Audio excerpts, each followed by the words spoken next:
have a little recording at the end of it on the YouTube channel for this, as well as sometimes people hop into chat and they will give you advantages and whatnot for playing the game, which is awesome. Yeah. It can be a real lifesaver at times. Truly. Like, if you just need, like, one more on a roll and someone gives you a D4 for your roll. Mm-hmm. You can also subscribe to the Twitch thing to get a free reroll that you can give to another player in your group. Yeah, subscriber advantage. Yep, depending on what tier you're on. So if you're on tier 1 for the Twitch subscription, then you get one advantage to give to another player in any game you're in per week. And then tier 2 is 2 advantages, tier 3, 3. And for the people who are in multiple games, as we have a lot of players who are multiple games, it's even more useful. Yeah, and it resets every Sunday. Yeah.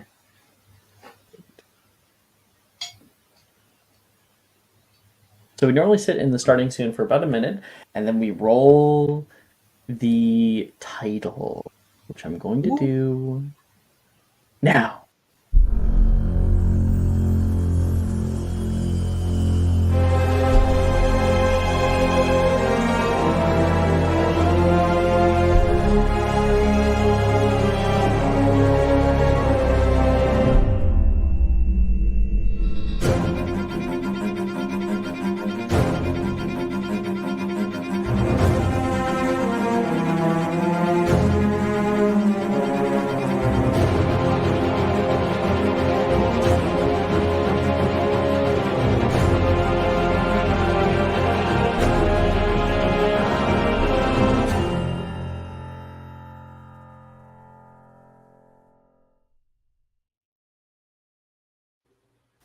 Welcome, everybody, to Magic and Mysterium. And yes, Toast, production value goes crazy.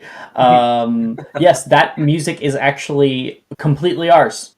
Good friend of ours, OBP Musical, made that for us. And then I overall made the intro. And I made all the graphics and everything. Nice shit. job. Cool. That was really, really cool. I know my way around the Adobe Suite, so I'll have to show you guys some other stuff I've made before. But welcome, everybody, to Magic Mysterium. This is Wednesday mornings for session 1, our very, very first one.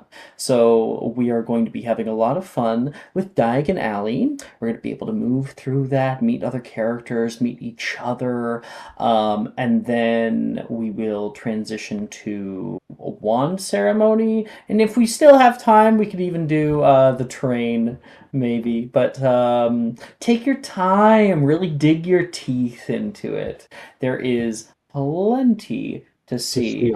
To steal. There is plenty to steal. I also recommend opening up this bad boy, which is a full Diagon Alley 2D shop directory. I might actually open that up on this. Here we are. Zoom out. Okay. Let us begin. No one could ask for a better day than today. The clouds that so often accompany London's skies have cleared, and a warm light is coming down from above. You all stand in the leaky cauldron. A bumbling man seems to be counting kids in your group before turning over toward you. Angeline? Ah, there you are. Seemed a little bit out of there. Keep up! We have plenty to do! You look up and see the kind-faced, blonde-haired man wearing a comfortable flannel shirt, dissimilar to many of the people you passed on your way here. Muggle Studies Professor Milne, the letter called him. You're not alone, though. There's a few other people, too. But why don't we show off Mr. Milne here? We do have art for nearly every single character. If I can simply... Where'd Milne go? Oh, there he. Oh, right, he There. was last. Okay. Showing on screen now. This is Professor Milne, Muggle Studies professor. In this image, he has far too many buttons unbuttoned. Don't worry. he's a little too suave in this picture. The He's a little more bottom-sided, bumbling. you know, he is a little bit of an idiot. He's really sweet. Yeah. I'm still convinced he's a former Spec Ops thing for the Stab Knight. Spec Ops Mill. He's actually a part of MI6. Anyway. You're not alone, though. You can see a few other students are also being shepherded out of the back of this oddly named establishment and into a small, brick-walled backway. Excuse me, sir, but what are we doing back here? A blondish boy begins to speak up. And let me show you a little something else. Brick-walled backway! This is all you guys right here. I have generic femme and mask minis here, and then if you own Tailspire, you can even throw in your own. You can get custom ones in there. Well, Levi, the headmistress thought it best for me to lead the students who didn't have any wizard guardians present through the alley. Now, before we move forward, I have to warn you that some students' first time can be a little overwhelming. But don't worry, as long as you stick by me, I'll be there to help. Is everybody ready? Oh, let's take attendance, shall we? And he pulls out a little clipboard, begins looking over everybody. Each name will be called in turn, and I'm just going to pull up some other stuff here so we can show off. Yeah, these characters a bit. Oh, don't worry about that. Don't worry about that. I didn't mean to put it up so early. Okay. He looks over people. Levi? Oh, right. I just saw you earlier. He marks him down. And this is Levi. Who's with you? He's got kind of scraggly blonde hair. Juniper. Here, sir. You can hear a name go up and a hand, and you can see a girl with dark red curly hair that has been, not in this image, but has been put into like one solid large braid down her front. Good. And I will roll to see whose name is called up first. And when I call your name, you're going to give me a character description. Let's see. I have here Aster Folly. Do you have an Aster Folly? Here, sir. Oh. Aster's going to raise up his hand. He's sort of a scrawny-looking child with slightly blue-tinted hair and blue-tinted sort of. I'm not sure how to describe that hair actually. It's like cool-toned hair. Like cool-toned black raven, hair. black. Yeah. This covers his ears and everything. It's in kind of like a bob. It's a short bob. And he is most certainly dressed like a wizard, and not. Hey, that jacket's Okay. cool. That jacket's very cool. It's a sweet fucking jacket. All right. So Aster definitely looks like he's supposed to be here. His name is marked off with a little pencil. Not a quill, pencil. And is this Cyan or Kane Folly? Ian. Kian? Oh, Kian. Got it. Yeah. Got it. Sorry, I will write that. Kian. He writes out the phonetics. Give us a description. Ian is teeny weeny. Like, he is the short. He is probably shorter than nearly everyone here. Probably the second shortest out of everybody. But not by much. He's got fiery orange hair, red hair, ginger boy, covered in freckles, big brown doe eyes, and he looks far too happy to be here. He's like standing there, like bouncing a little bit, like looking around. Very excited. Next name that is called is Macy. No one steps up. Macy Stickle. Huh? You can hear a girl in the back who is currently just staring up into the sky above, completely distracted. And then here's her name. What? Are you Macy? Who's asking?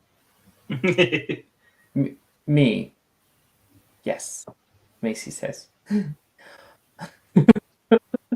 All right, and he's gonna mark her down. Macy has cute little like blonde pigtails. Is maybe a little bit more heavier set than the other people here. She's got pudgy little cheeks and like a little button round nose. She's a cutie.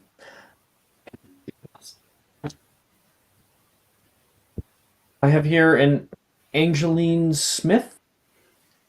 Here, sir.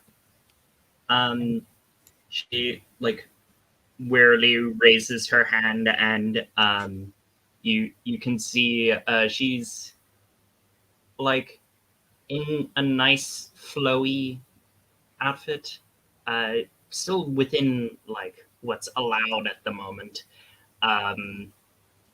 but with like one or two leaves in her hair, and for a second you think to tell her that there's leaves in her hair, but then you realize they're intentional. They kind of form So in you very decide specific ways. best not to bother.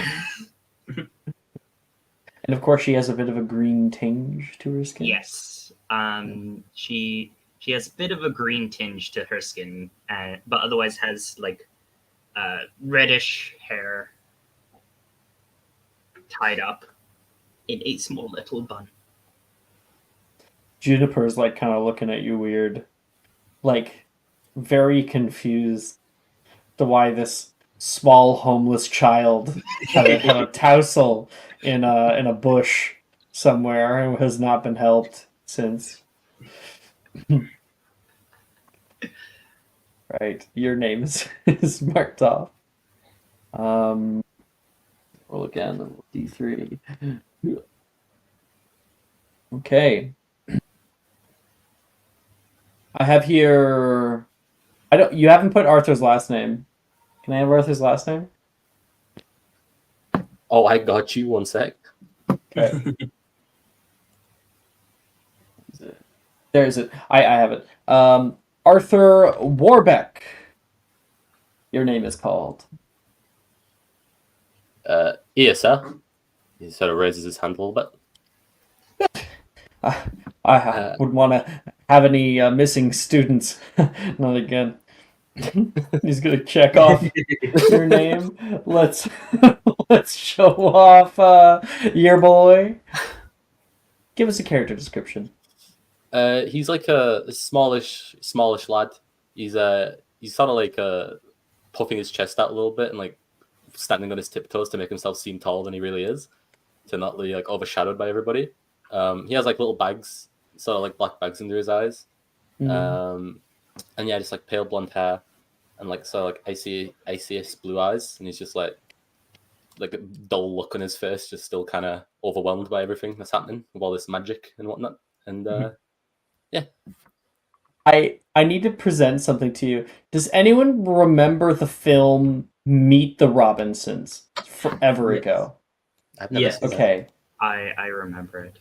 This guy right here looks a hell. I'm just gonna throw it into this chat. Looks a hell of a lot like a blonde version of Scoob from that. Oh, yo, that guy. I've seen this guy. They all hated me. They all Hey, you want to hang out me. later?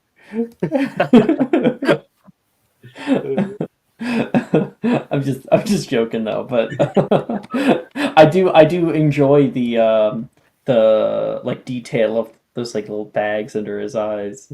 Yeah. I'm interested to learn more about this character. Okay. You're marked down present. And then another name is called. Oh, and we have another A name. Lots of A names today. Andrew Duffield. Present. And Andrew, what do you look like? Give us a nice description. Paint us a picture. He's got spiky blonde hair. He's kind of got a sullen expression on his face. Kind of looks like he's indignant about having to stand around in this alley. He's wearing really fancy robes. They have a silver dove embroidered in silver thread on them. Looks like a family crest. Mm. Um, and I'm gonna immediately get Annie to make me a history of magic check. Ooh, yes. Do. History of magic. That's a flat roll. Let's see. 5. Oh, okay. You're not aware of that crest. Must be a less known house. Yeah, like I And feel like she would like kind of at the very most notice that it's like a house crest, and most people don't have that, so she takes note of it being a house crest, but otherwise it's just like another name is called Darcy. Darcy Collins. Oh, I'm here, just in the back. You can hear a girl call from the back. Just gonna pull, I think, all the way at the top. You can see stark white hair, these like very calm blue eyes. She waves her hand over top of everybody else. She has very pale skin as well, nearly like maybe partially albino. What was that, Jordan? So you go. Oh, I just did a tongue pop. Don't worry about Oh, it. okay. You got it.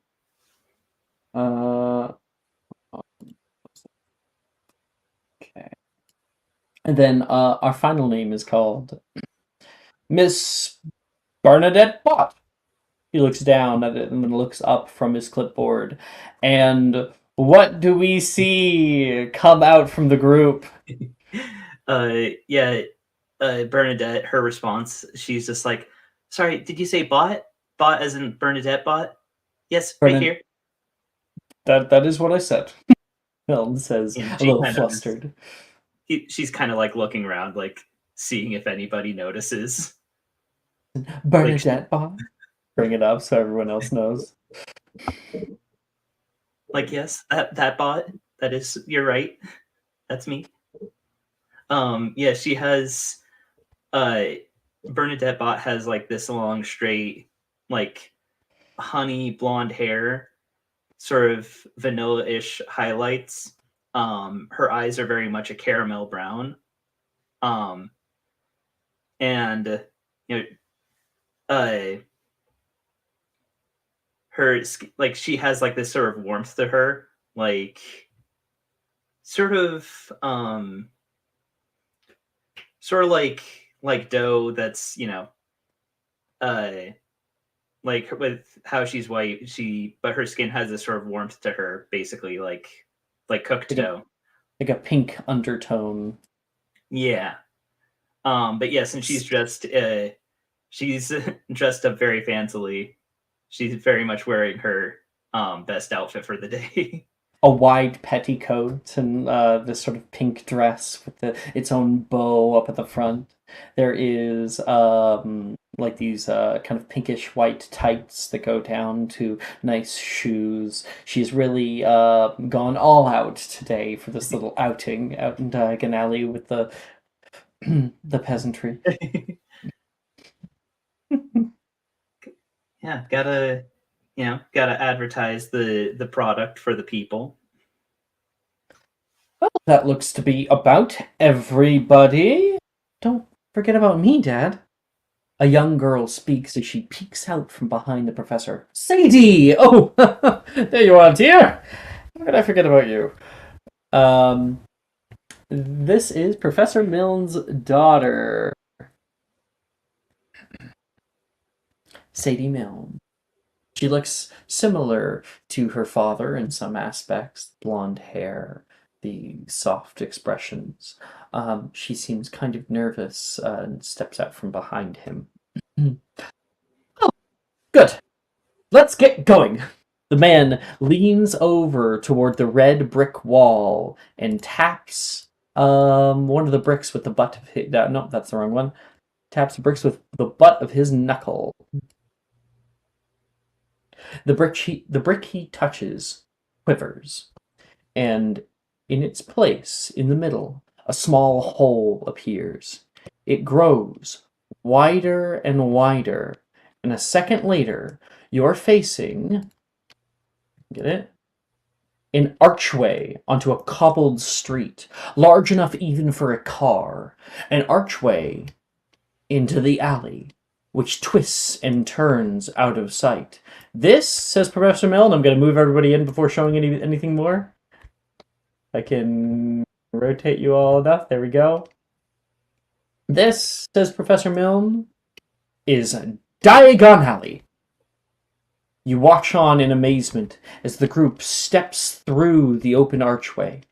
You stagger through and watch over your shoulder as you see the archway shrink instantly back into solid wall. The area is packed with every odd character and item. People scatter around the area trading coins for objects.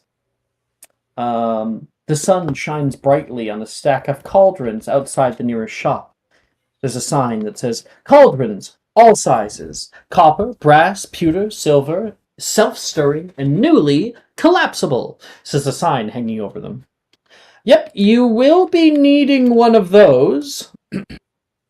Everything that you should need should be here, he says, as Professor Milne begins to pull out a detailed list. And I will send that to you guys in discussion.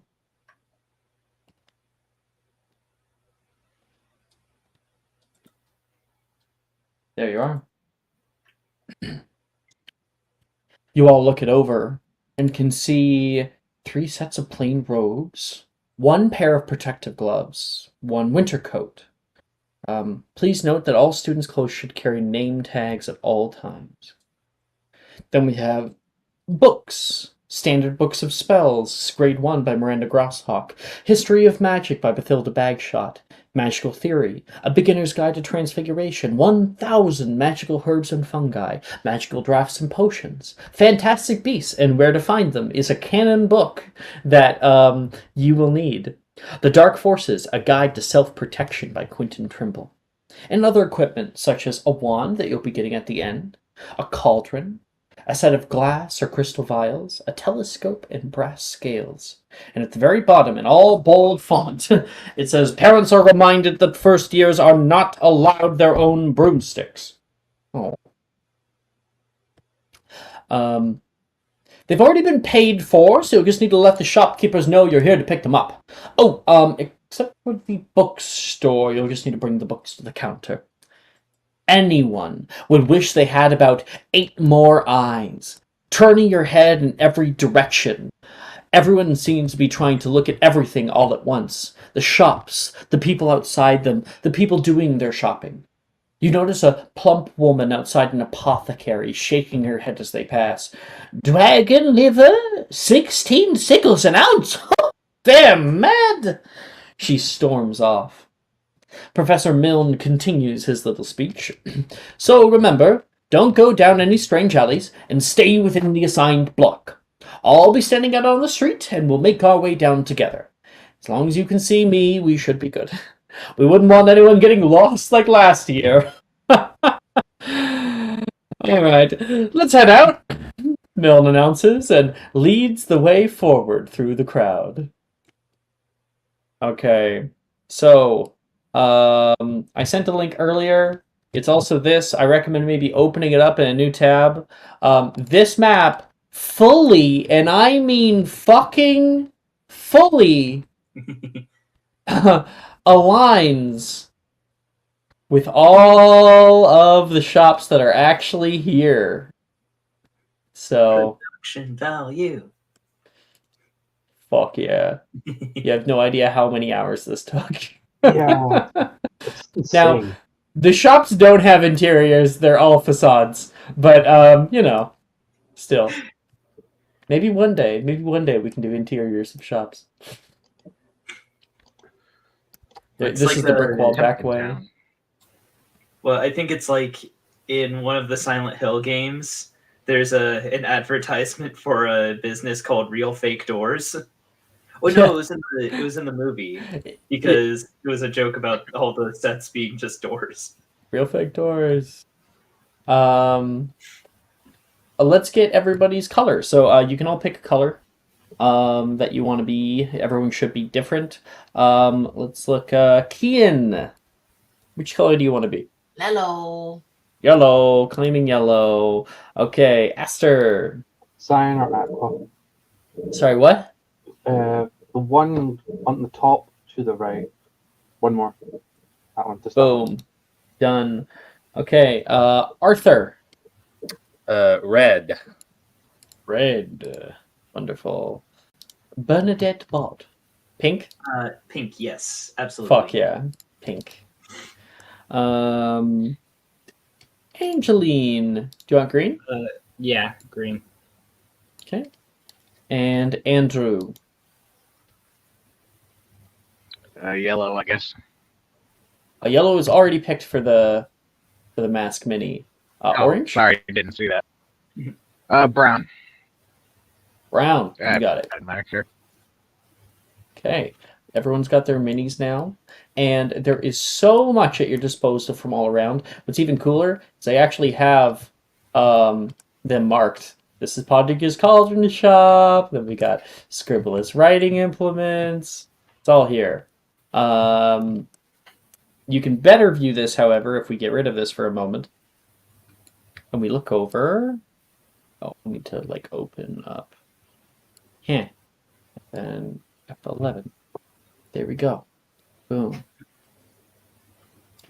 This is our Diagon Alley shop directory, also made by me. This is every single shop in both Diagon Alley, Nocturne Alley, Carpet Market, and Horizon to Alley.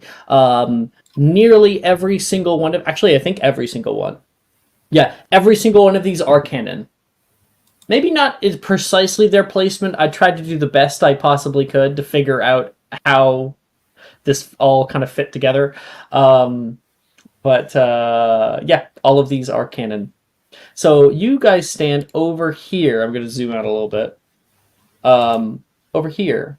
Now, we're not going to go any farther than, let's say, Flourish and Blots and Magical Menagerie. We're just going to stay in this area. But everybody is going to pick where they want to go. Now, of course, you have a large list of items that you need to grab. Essentially, you're going to pick where you want to go. We'll grab items from there. And then it is assumed that even though you didn't go to the cauldron shop, you grabbed a cauldron. Understand? Yep. Cool. So, where do we want to go? Let's start with some of our players who have kind of done this before. Jordan, what about you? You know I'm gonna be up to some shit. Fuck. Can I elect to not go in a store? I have something else that I would like to do. What would that be? I would like go invisible and go down Nocturne Alley. This is all right. You're really pulling that out very early, aren't you? Holy shit. I think it only lasts for like a minute or disappear. something. So Aster, you're there like, which shop should we go in first? He's gone. Already? I was going to go with him. God damn it. I can take you with me. You can feel a hand suddenly grip yours. Oh. Okay, so they're going down Nocturne Alley.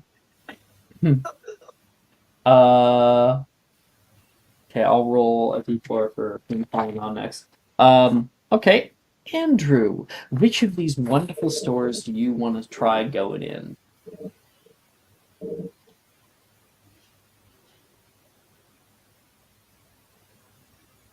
You're muted, Andrew.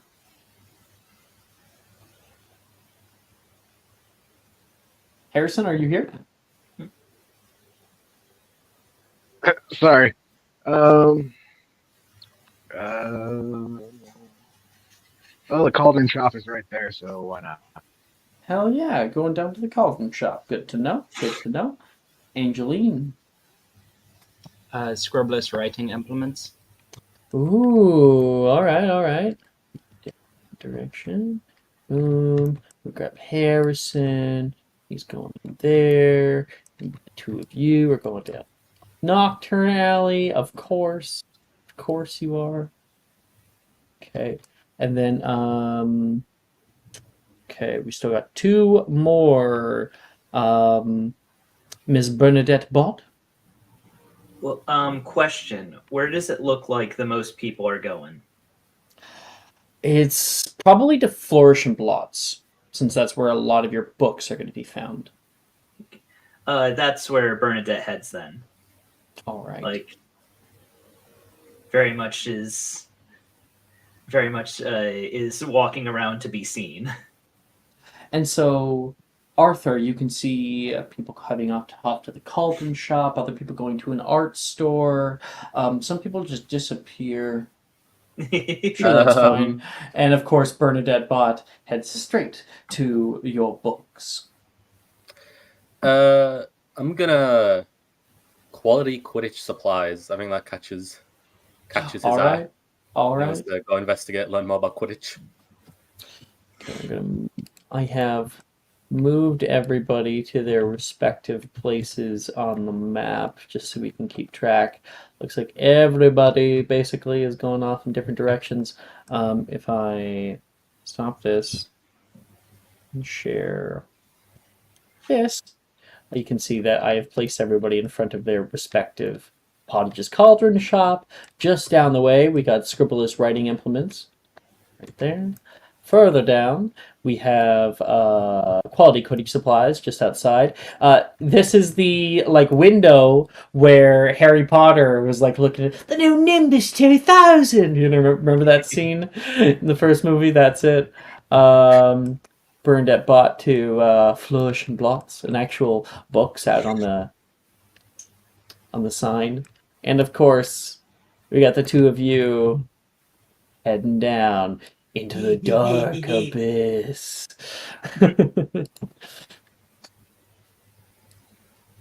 Okay. And Professor Milne will be awaiting people up here. I'm just gonna make him fly so I don't I have a lose him in the question. crowd. Yeah. That guy that just walked past. Can Yes. I stick my hand in his pocket and try to nick something from his pocket? You can certainly try. Oh my god. I am invisible.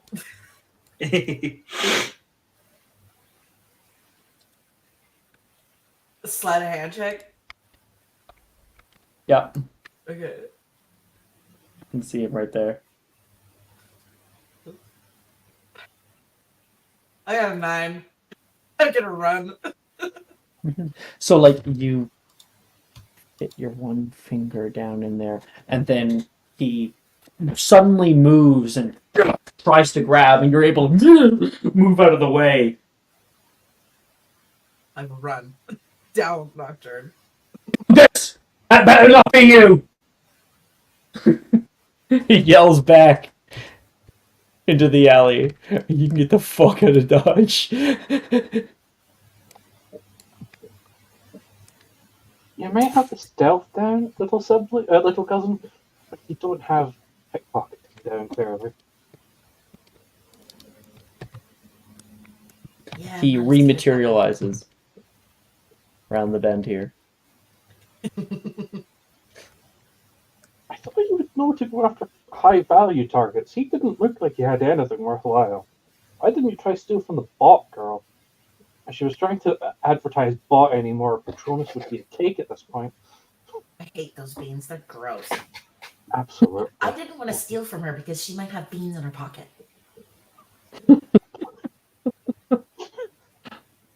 I mean, I like sweets, but I don't like the ones that taste like vomit. That is very true.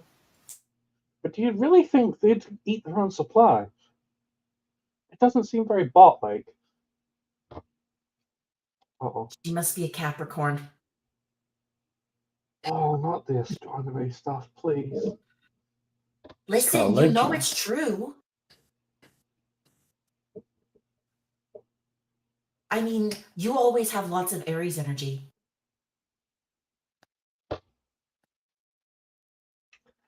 not going to comment on anything. I have had enough of this from my dad. We'll like continue. going Life down the Weaver, alley. your microphone is a little muffled. I'd check it. All right, that's the two of you. As you guys will continue down into Nocturnally. I'm leaving you there. Okay, we are going to zoom in to Harrison here over at Pottage's Cauldron Shop. Upon entering the Cauldron Shop, you're greeted by a low, harmonious hum of simmering magic. A testament to the vital role these vessels play in potion making. Cauldrons of all sizes line the shelves and floor, from tiny ones fit for a pixie to massive ones capable of brewing a giant's concoction. Iron, pewter, silver, each exudes a different aura of robustness and charm. From the back, a clang of a hammer against metal, ting, ting, echoes out, showing the craftsmanship happening just beyond view. Remember, the shopkeeper at the back counter reminds a customer, it's all in the cauldron. He gives their cauldron a quick pat and sends them on their way. Nearby, as you're taking it all in, a girl about your age looks out into a glass case mesmerized. She watches as a silver cauldron within folds in on itself, transforming into a small shimmering disc. Whoa.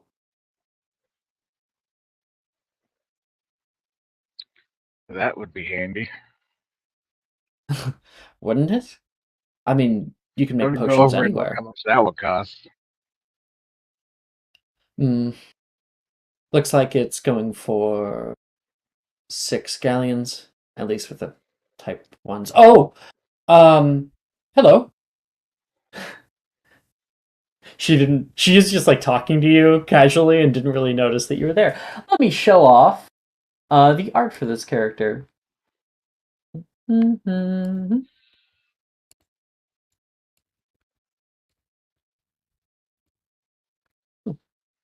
Terribly sorry. Am I in your way?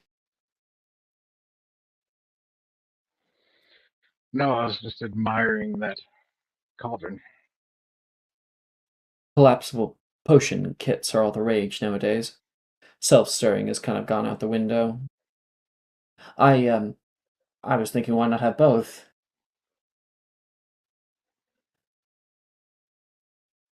Are you at all interested in potions? Not particularly, but Oh, you never know. I just recently got my own, she says, looking it down. Kind of wish I had this one. I had enough for it. It's, I only have a few sickles left. What did you say your name was? Oh, my apologies, Andrew Duffield. History magic check. Nope, she doesn't know your family either. Oh, Drusilla Pluitt. You may make a history magic check.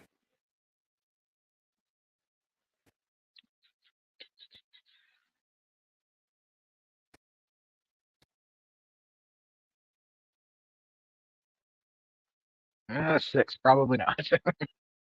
6. Yeah, you're not that into potion making, but you can see she also has like a little sort of pin on her side for another noble house. She asks, "Are you going to Hogwarts? this year. First year?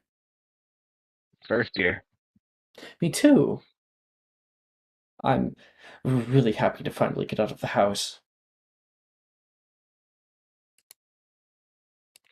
Eh, Parents can be overbearing. Nice to have freedom away. Well, I suppose I'll see you on the train then.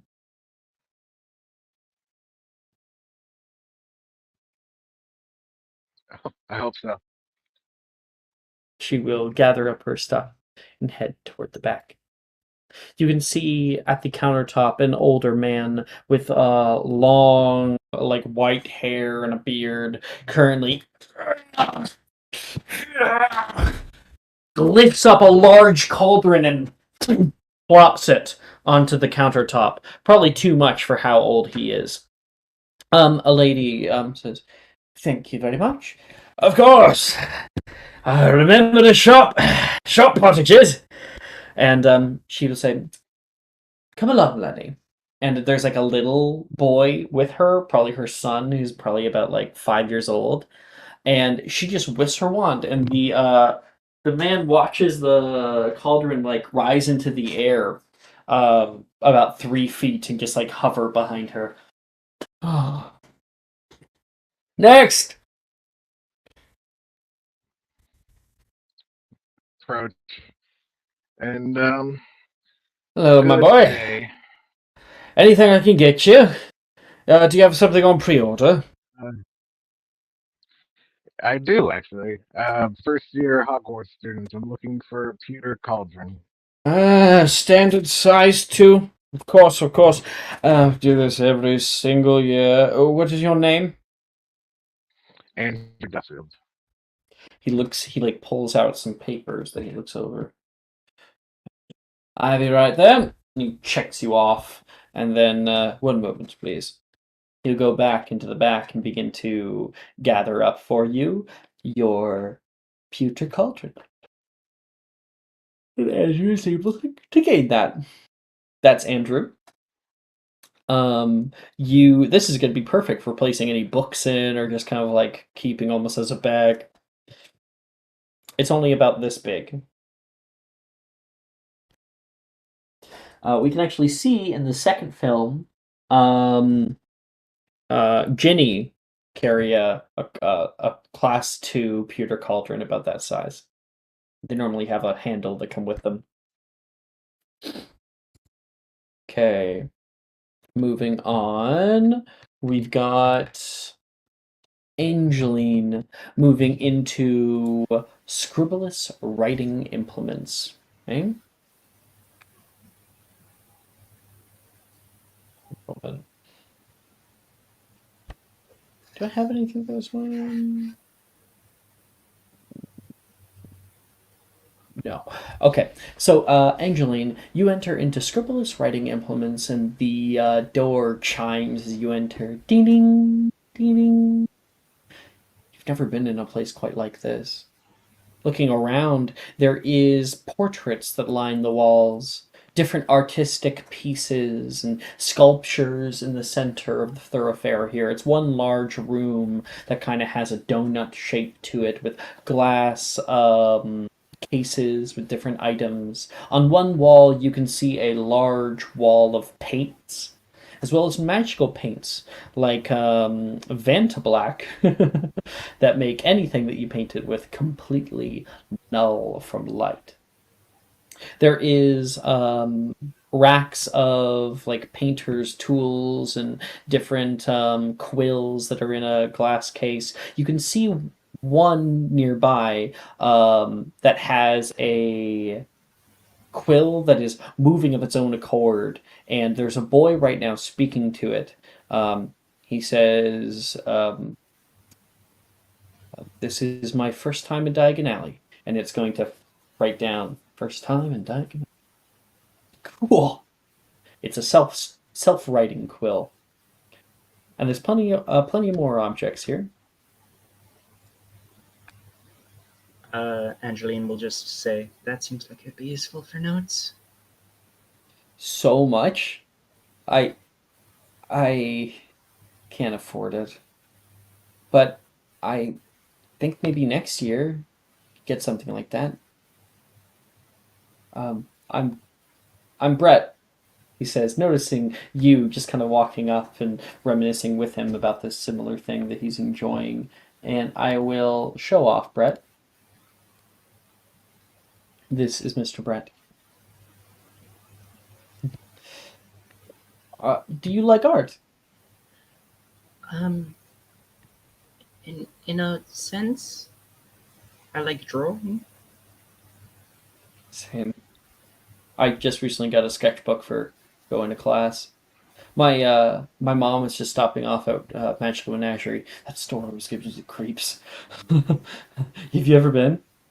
No, actually. Oh, there's a lot of animals there.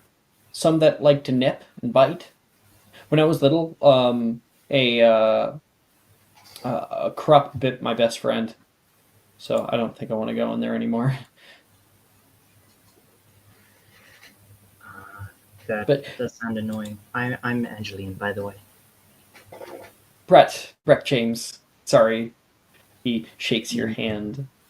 I think You're you have a little bit of like Oh, leaves don't in- worry.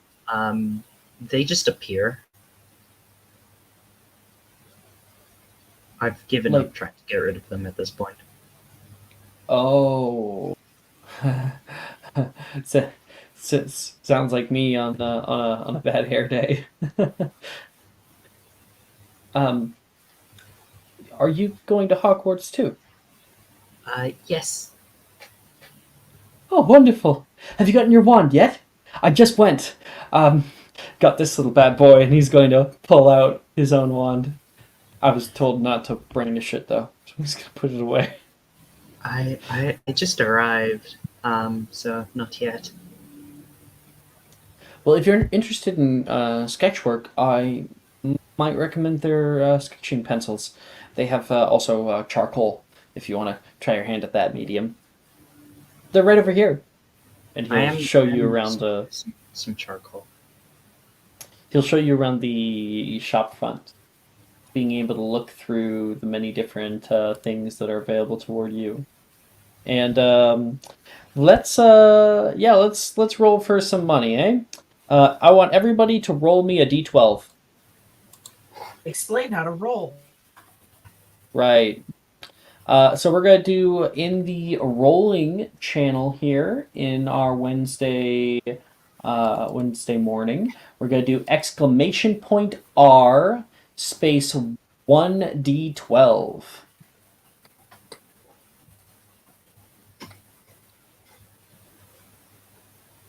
Well, that is unfortunate for Angeline. Yes. Of course, I Bernadette was gets just gonna 10. say, of course she gets a 10. Of course. Of Wait, course. explain that again. My brain is how do I do it? Exclamation point R space 1d12. get it. Ooh, Arthur! Damn. Okay, that is the amount of galleons that you have.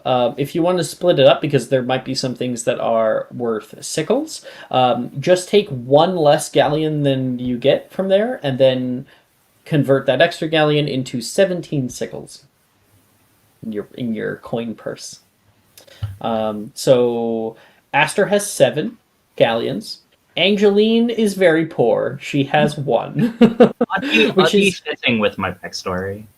a single galleon is like the equivalent of like $10. A tenner. I have no idea what that means because I have different currency. Right. What's the currency for you? Oh, it's very different. $10 is actually quite good in terms of my currency. What currency is in South Africa though? What's the like Rand. RAN? Is RND? ZAR, South African Rand. Oh, ZAR. Like 191 rand then. Jeez. There. Yeah, Yeah. that's pretty 191 rand. Yeah. decent. It's not bad. A little bit less here. Sandwiches. Okay, so maybe something for you, something more the equivalent of like 133 rand is the for buying power. Cool. Yeah. Bernadette is walking around with 10 galleons in her pocket, just sort of like "Ugh, my parents went light on my allowance this week, so I don't need it for school." A little. Did you say your parents went light on your allowance? Yeah, like That's $100. I could That's buy. 1,911. I could buy the new Spider-Man game with that money. Yeah. So he's got some good money. So you have one. And then Kian. Sorry, Kian. Ian. Thank you, Kian. You were given the exact same allowance as your. How are you guys related? We're cousins. Cousin. Mm-hmm. How's my microphone now? Huh? How's my microphone now? I respect Perfect. that. It's perfect. Yeah. I might have yeeted that webcam across the room. I hope you're okay. Andrew got 5 galleons, and then Bernadette and Arthur both have 10 galleons, which is the equivalent of $100. Oh, bro, I'm rolling in it tight. Yeah, by a Yeah. very somehow. Legit. Sneak in. I love that trope of just like I imagine if Bernadette saw Arthur say, "Oh man, I got 10 galleons, I'm rolling in it," Bernadette just being like, "Oh, that's cute." Sure. The like side eye, like, Angeline. okay. Is that how the other side live? You only have 10 galleons and you think that's a lot? Oh. Like, Okay. I only have 10 galleons, but Yeah, I'm barely surviving out here. yeah.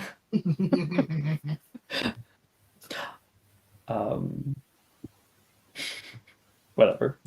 Okay. So you meet Brett, who is another person in your year, Angeline. Brett is a character that a lot of people like to rag on for some fucking reason. But he's a very nice boy. Who is this person? I don't remember ever Oh, hearing about fuck them. you! Fuck you! That is the rolling joke, is that Brett is always forgotten. Fucking life negative DM's inspiration for you. It wasn't me that came up with it. It was Ito. I'm just carrying on his legacy. Actually, okay. It was actually Ted. It was Ted in one of our other games. We had been playing. We were in like 4th year or something like that, and I just casually brought up that Brett was doing something, and Ted, mid my like description, was like, "Who the fuck is Brett?" I'm like, "You've been in class with him for 4 years. We're on the 24th episode. You don't know who Brett is?" Super funny. Yeah. Give me a few sessions and I'll forget him. Don't worry. All right. So that's you. Nearby. Right. Arthur. Yes. You were going into magical. No, you weren't going to magical manager. You were going into quality quitting supplies. Yes. Oh, thank you. Looks like Jordan got inspo tracking up and running for me. Why don't we talk about that really quick before we move on? So if you guys go into inspo tracking, you'll see that I'm currently working hard on making sure there are stars on every name. How this works is because I do like to give out DM's inspiration. In 5th edition, a dungeon master can give out DM's inspiration where you can choose to roll at advantage. That means you roll 2 dice and take the higher result. I award inspirations for exceptional roleplay or like creative things, or maybe just being a good sport. When I say Lifeweaver, gain inspiration, he's going to go in there, he's going to find his character's name, and he's going to click the star button, and then it'll say 2 instead of 1. And when there's a 2 there, that means that he has inspiration. Then once he uses it, he just clicks it again, and it'll go back down to 1, meaning he does not have inspiration. Thank you for that free inspiration. Yoink. So he's going to click the button again to put it down to 1. He's going to click the... And also important, because this was something that I remember learning and feeling silly about, is that inspiration doesn't stack. It's use it or lose it. Yes. Inspiration does not stack. Guess what? Done. We operate on an honor system here, but this helps us to remember if we have it or not. And while inspiration is supposed to only be within the session, you can save inspiration for as long as you want. It is, of course, as Annie has said, use it or lose it. No. That I will have you know, like Beaver, that is one of my favorite memes. That I actually have it as a sticker. You have a T-shirt with that shit on it. I do have a T-shirt with that. Also, if you've done something and you think that it's worthy of an inspiration and I did not give you an inspiration, or maybe someone else did something, you can send this sticker in chat. Or if you think that you've gone far too long without getting an inspiration, you can send this one. Inspo! And then if I disagree with you, I just send that in response.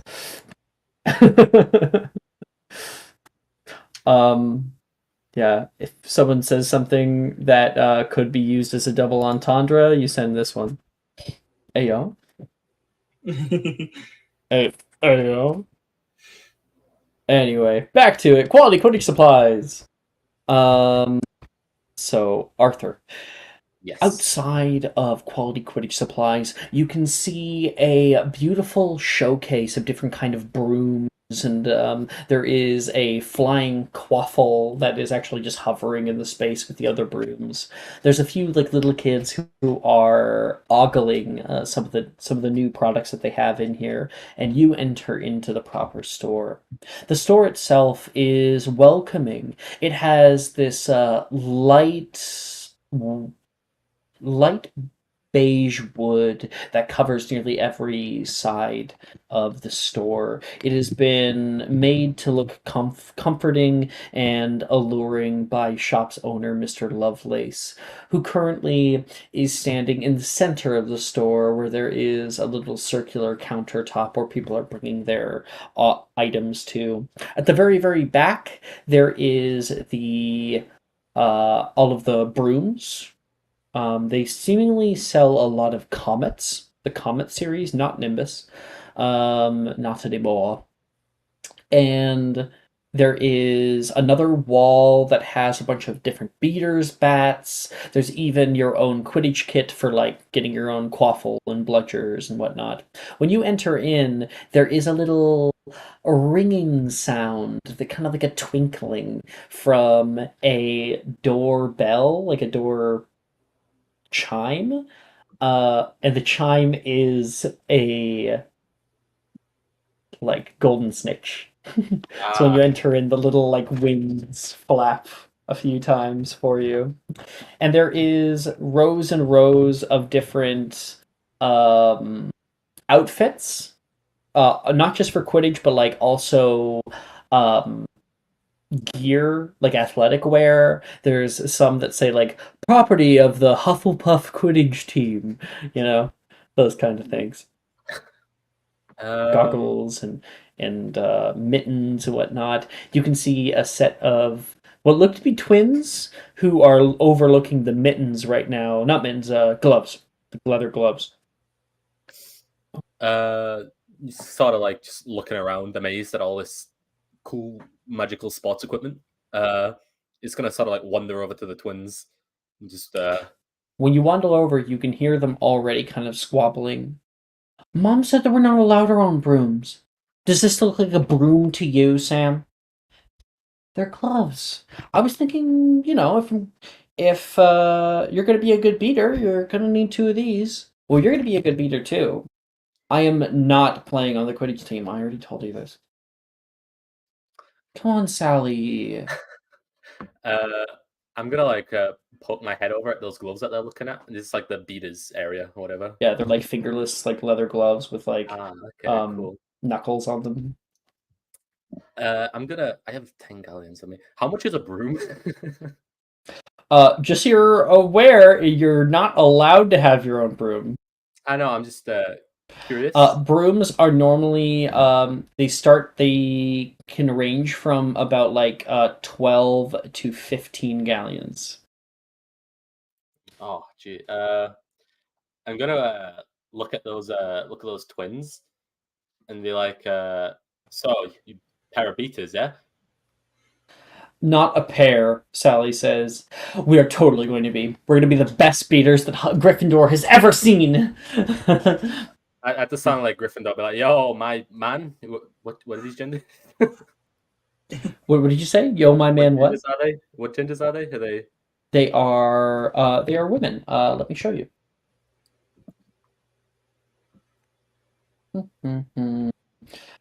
So we have the girl named Sam, who seems very, very excited about being a beater. This is what she looks like. And her sister, who's kind of like, I'm not doing that, but I'll support you doing it, Sally. Okay. Cutie patooties. Mm-hmm. I want to ask them, so what age can we join the Quidditch team if we're hypothetically interested? Wait, are you going to Hogwarts? Duh, why else would I be here? Oh, sweet. Maybe we'll be on the same team or something. It is such an astronomically low chance that a first year makes it on the team. It happens. And Harry Potter was on the team in his first year. That's Harry Bloody Potter. He's the currently the seeker for the Chudley Cannons. So you do like Quidditch, Sam says. She'll roll her eyes. At the sound of like a first year, I want to be like, wait, so there is a chance, even if it's astronomically low? Yes. You just have to be good enough. Like they're Cool. gonna Easy. if you can prove yourself, they're gonna put you on. I have been practicing on practice brooms since I was a tot, Sam says. Is it similar to football? Does that translate? Is it? Kind of, she says. Do you Yeah? not know Quidditch? Yeah, you like fly around with a broom and you catch like yeah, Quidditch. I'm here for it. Yeah. Make a deception check. All right. How do I? Oh, right. So, here's the better way of rolling. So we did a custom rolling, which can always be done. You can instead use the website. So anyone who's not aware, you can do /website and find the actual character sheet for your character. Arthur, do you have the website up? I do. Yes. I recommend bookmarking the page. Once you have that, you can look over to your skills, go down to deception, click it, and you should be able to see roll it. When you do that, it'll show up both on your screen and in our Discord. Boom. In the rolling category. So we can all now see, if I open this up, right here at the bottom, Arthur Warbeck rolls a deception check. It shows like a little dice. You can actually change this image, Mike added. 9 plus 5 equals 14. Let's see yours. That definitely beats her passive insight. So, she says, What position are you looking for then? Personally, I'm gonna go for beater because I get to hit things. Yeah, you're violent. Seeker, Harry Not Potter. Yeah. normally, just Oh, just in just competitive. in Yeah. competitive sports. Yeah. Yeah. Yeah. Good at it. No, I wouldn't actually hurt anybody. Don't you worry. I'm not gonna Yeah. hit your Yeah. kneecaps. Yeah. We should be on different teams. Seeker though, wow. If you're gonna try to Yeah. get that position in first year, there's gonna be a I'll lot have of to. people going up against you. Well, more to fall to my amazing skills. You know what they say, right? Well, even if we can't make it on the team, there is the reserve team. Losers. If you're not number one, you're not a number. Am I right? Oh my gosh. I think Sally might actually feel like a little sad about that. I'll do my best, I guess. Oh wait, no. I wait. hope I can make it on team. Oh, I'm sure you'll be good. Don't worry, friend. I like give her like a punch on the shoulder. Like you got it.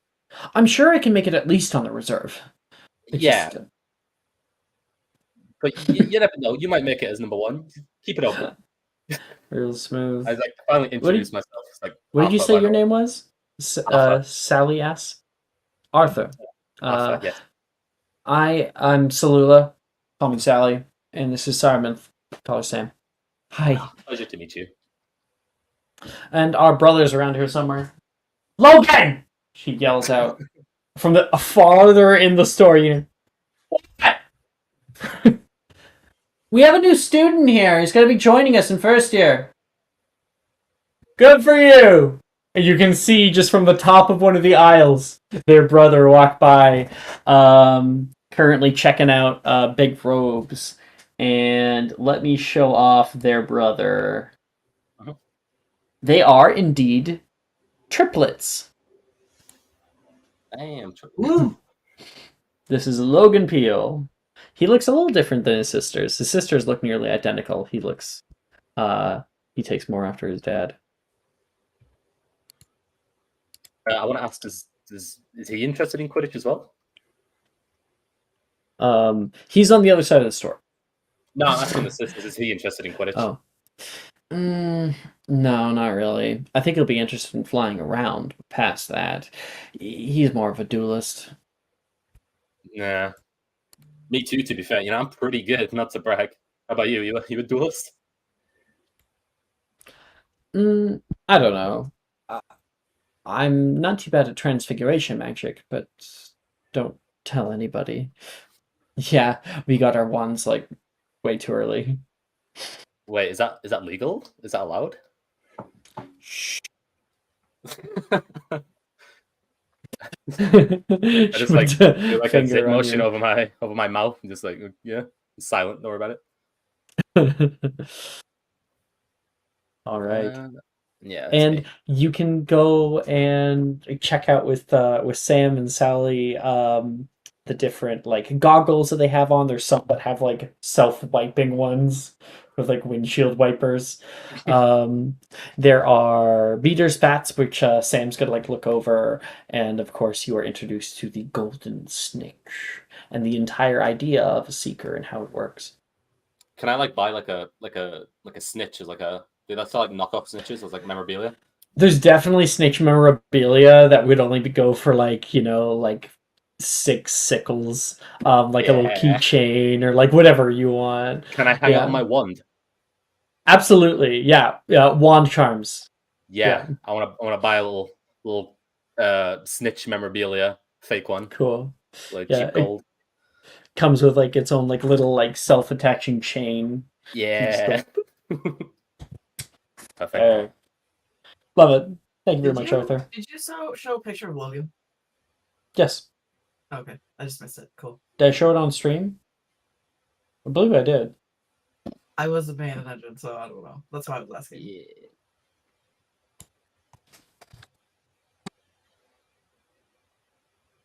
Okay. Got that. Where are we? Our next person. Yes.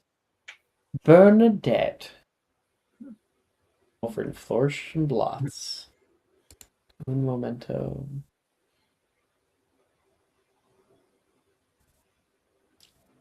The moment you push open the heavy, ancient doors, you are met with a deep, musty smell of parchment and ink, an aroma that carries centuries of knowledge and magical wisdom.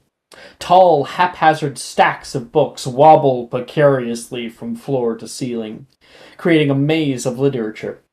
The overflow of books spills out onto narrow, creaky aisles and staircases, obstructing every path. People of all ages bustle in every direction, some poring over titles, others engaged in hushed conversations about the latest books. There's a constant bustle as pages are turned and crowded footfalls.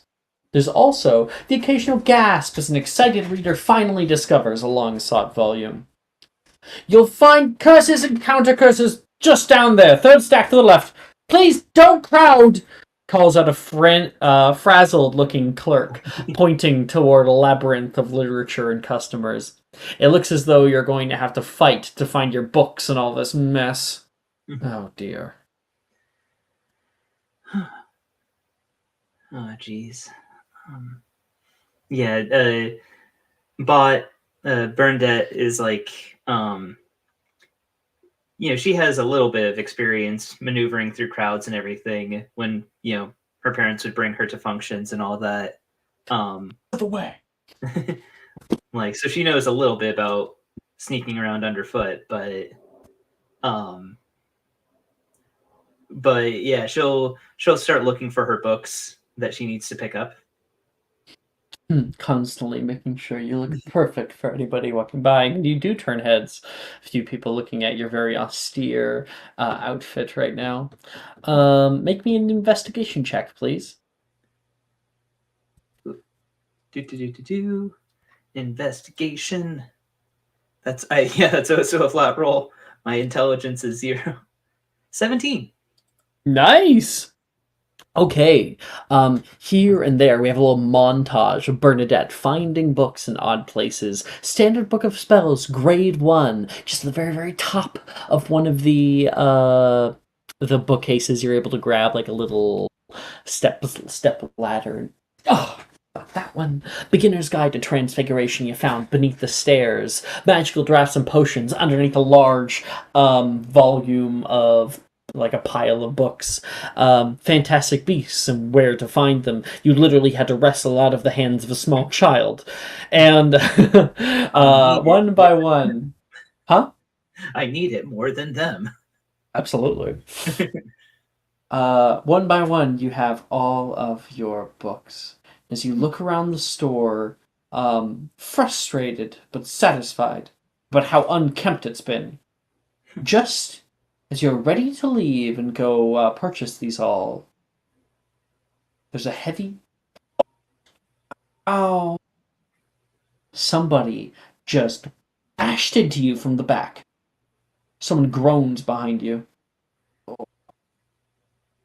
I think Bernadette's initial reaction is she'll just like turn around and snap, like, "Watch it!" Terribly sorry. Oh, no, sorry. I should have watched where I was walking. That's No. what I meant by watch it.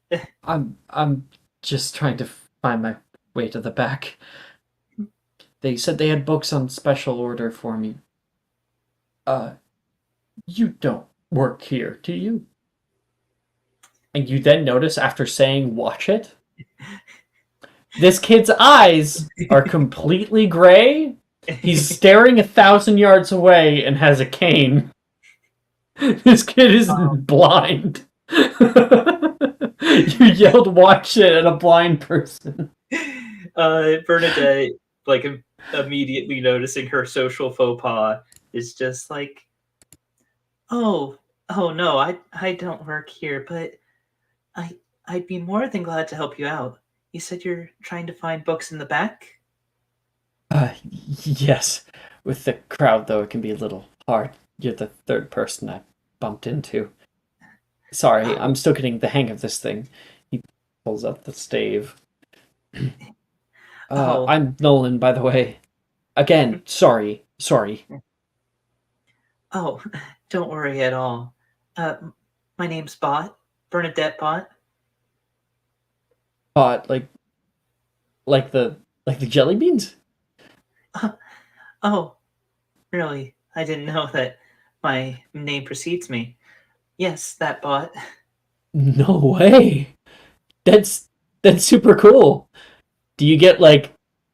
Oh no, you probably don't even like the jelly beans at that point if you've been growing up with them your entire life. Oh, I think that every flavor bean means that they never get boring.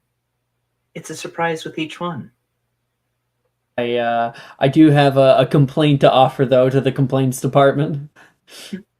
Seeing as I got a vomit flavored one once. That was a. Does it really have to be every flavor? Well, my grandpa, when he first invented them, it was on accident with it was an accident, like he made them on accident with as a player. I'm like, yeah, it was Birdie Bot invented them accidentally when he was also like cleaning his socks. Isn't that correct? Cleaning his what? His socks. I have no idea. You probably have done more research on the background of the bot family than I have. So yeah, that's just what I'll say is that it's just like, it's like, well, he was starting from humble beginnings, making candy in his own very home, and doing laundry at the same time as making candy. Came across something wonderful. So yes, you Kinda end like up with a vomit flavor bean every now and then, but I think it's part of what makes life so fantastic. The idea that good and bad things are always on the horizon. That's the Bot family motto, at least. You certainly make an argument for it. He smiles brightly. Can't Might have sweetness without a little bit of sour. you be able to help me though? I think I've just been running in circles around here. Yeah, Bernadette will offer an arm for him to hold on to, and He'll grab onto your and she's elbow. kind of like, she like kind of looks around and it's just like, yeah, I'll help you. We're heading to the back. Excuse me, out of my way. I'm being helpful. Yeah, you can help out Nolan and bring him to the Yeah, back. we'll take Nolan to find his books. You find a more alone place where there is a little alcove that has a table in the middle with like a pile of books on top of it. Behind that is an old door that currently is open, and on the door it says staff only. Somebody walks past that area holding a long stack of books that goes far past your visibility from the doorway.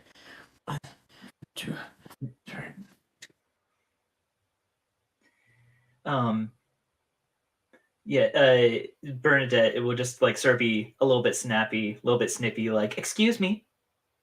Excuse me. Just one moment. He goes out of view, and then you can hear a heavy thud as the stack is dropped down. It's back into view. Oh, sorry, we're a little bit crazy today with the first year rush. What can I do for you? No one speaks up. I have a special order. Oh, all right. Your name? Nolan Anderson. They should be in Braille. 1 second. Go check something on the other side of the door. Got you right there. Standard grade 1 package. Absolutely. It'll just take me a second. He's going to go back in there.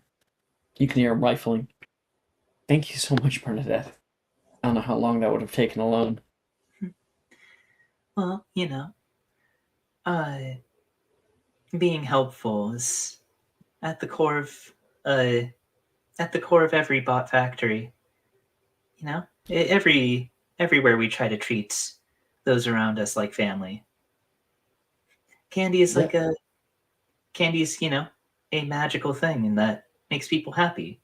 So that's just You don't have what to us sell bots me try on to it. do. I've already really enjoyed them. But now I definitely am going to have to get some when I go on the train for Hogwarts. I'll see if I can get you a special deal. And she like winks, and then she's like, You can't I'm see the winking. wink. Oh, all right. Nolan says, if you don't work here, do you like work at the company? Oh, no, I don't work for the company just yet, but I am the heiress to the brand. One day it will be all mine. Wow, that must be really big. I know for me, I only am going to be inheriting like my house. Nothing past that. We're a pureblood family, but it's not really one of the big ones. Oh yeah, no, I get what you mean. Like, I know that in my will, I'm just on top of the company. I'm getting the house, so yeah, or we'll both make do with what we get. I think you'll make do a little more than me. Here you are. Actually, from the other side, you can hear a big tumbling sound. Oh, shit! There's a few books that tumble into the area. That stack you put down, that thing came down. It's gonna take forever. They step off into view. Got your books! It's like a tied together bundle. Thank you. Nolan will step up and take them from the man. And thank you. Of course. I'll see you around, Nolan. Or shit. I mean, when I go to Hogwarts, maybe I could send you a letter or something.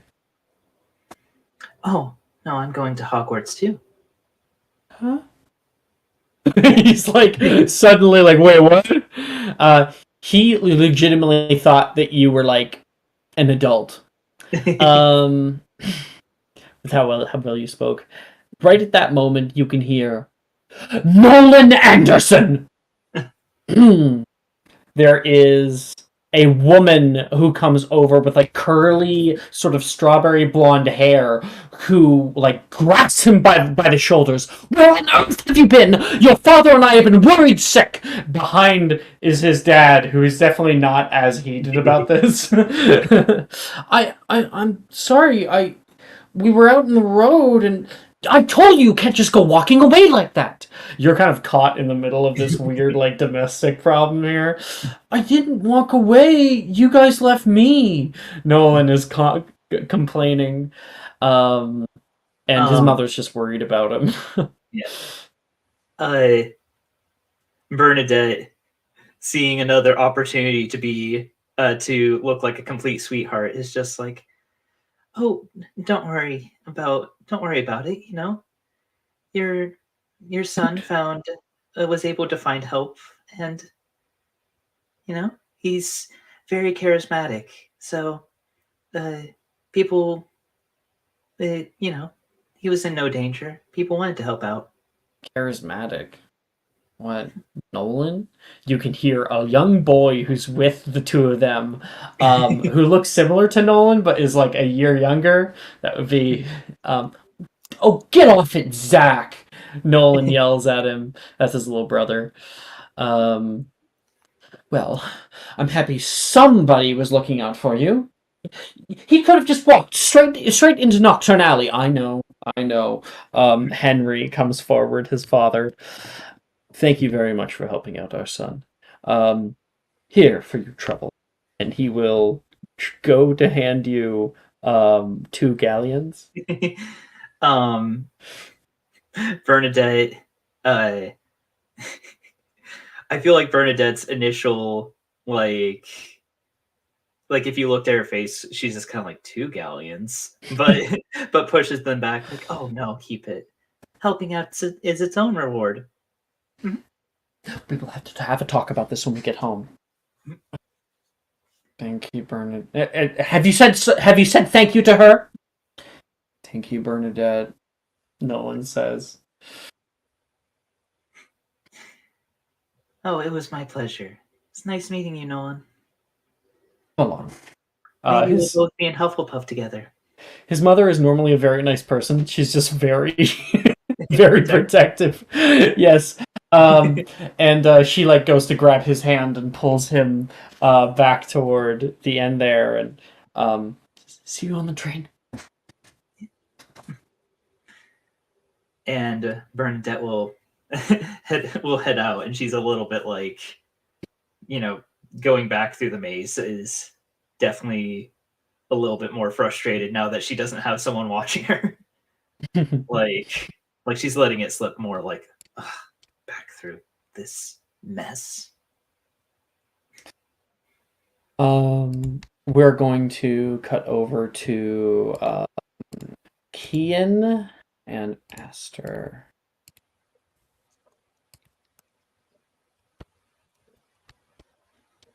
Here we are. Okay. Oh, wrong way. Did want to kind of put it up a little bit. Yeah. Get a little bit of darkness in here. You guys have entered into Nocturne Alley. Let me get my description here.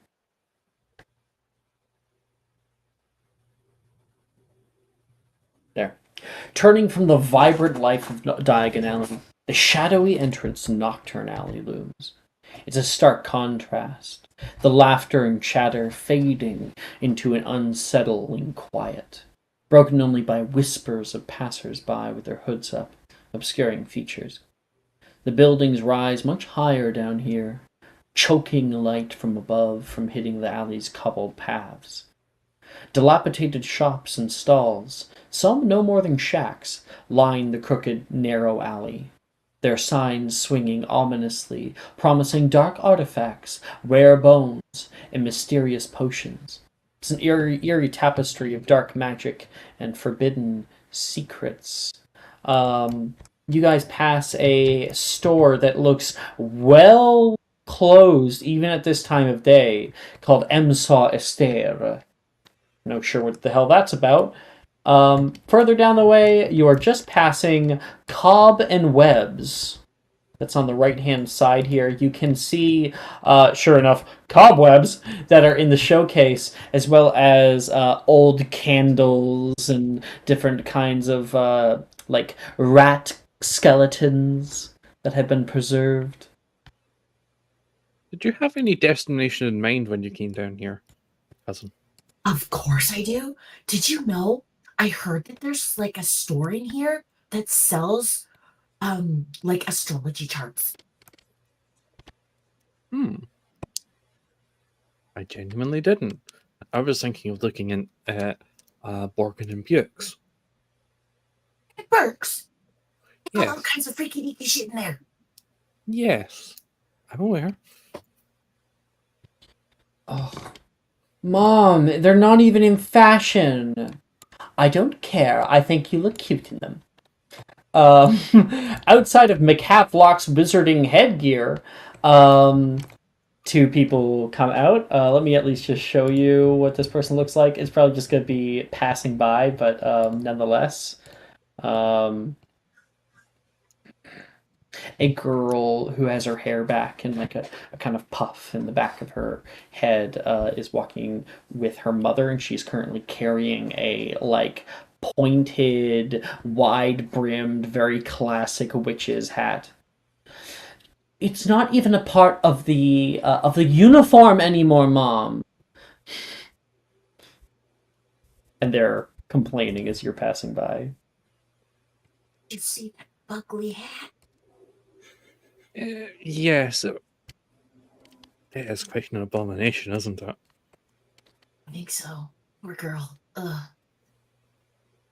I don't think I'd be caught dead wearing something like that. You can always burn it. Oh my gosh, should we offer to burn it for her? Or we can, if we run into her, we can always say, throw it at the train. That's perfect. Oh, No that's one a will good find idea. it. Out the window, and then it'll be gone forever. And no evidence. You're smart. Hopefully no muggles see it, though. That would be quite awkward. They would Just probably just pristine- think it's a Halloween costume. Pristine Victorian hat found in Scottish countryside. I mean, muggles are pretty stupid. They probably just, They're not not. even notice. They're not stupid. They've just been raised differently, without magic. Which makes them stupid. Well, we got some ignorance here. Wonderful. Pure bloods. You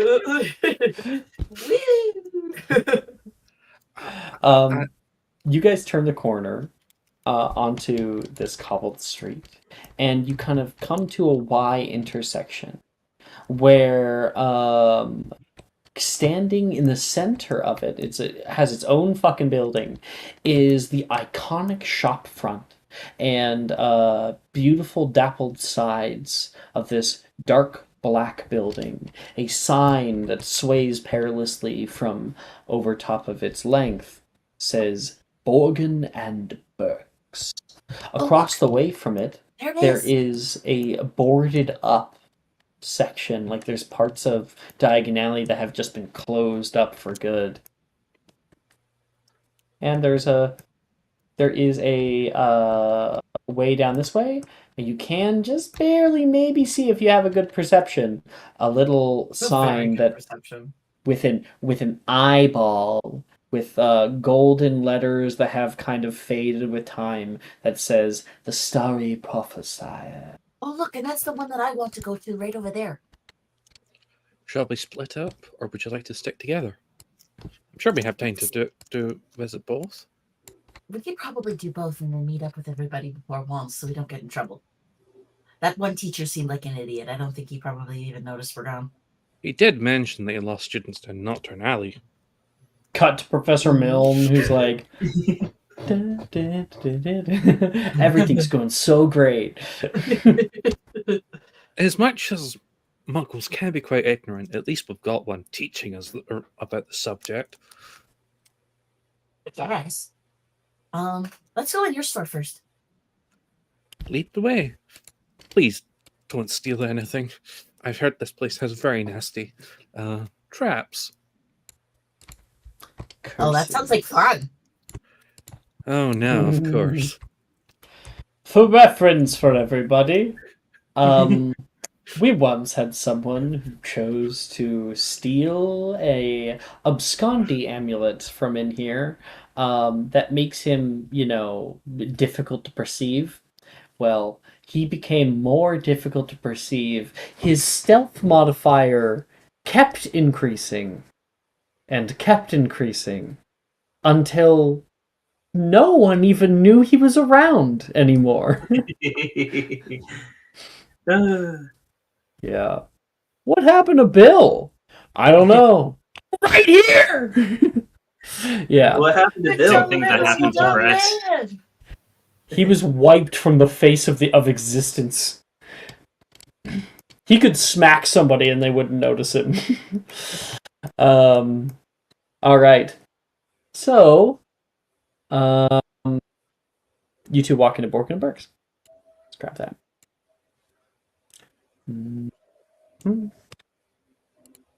Crossing the threshold of Borgin and Burks is like stepping into a twilight world. A macabre museum filled with arcane artifacts. Long shadows cling to the walls, drawn out by flickering candlelight that dances upon surfaces of eerie curios.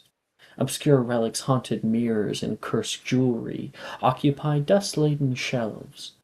A chill in the air seems to whisper untold stories of dark magic.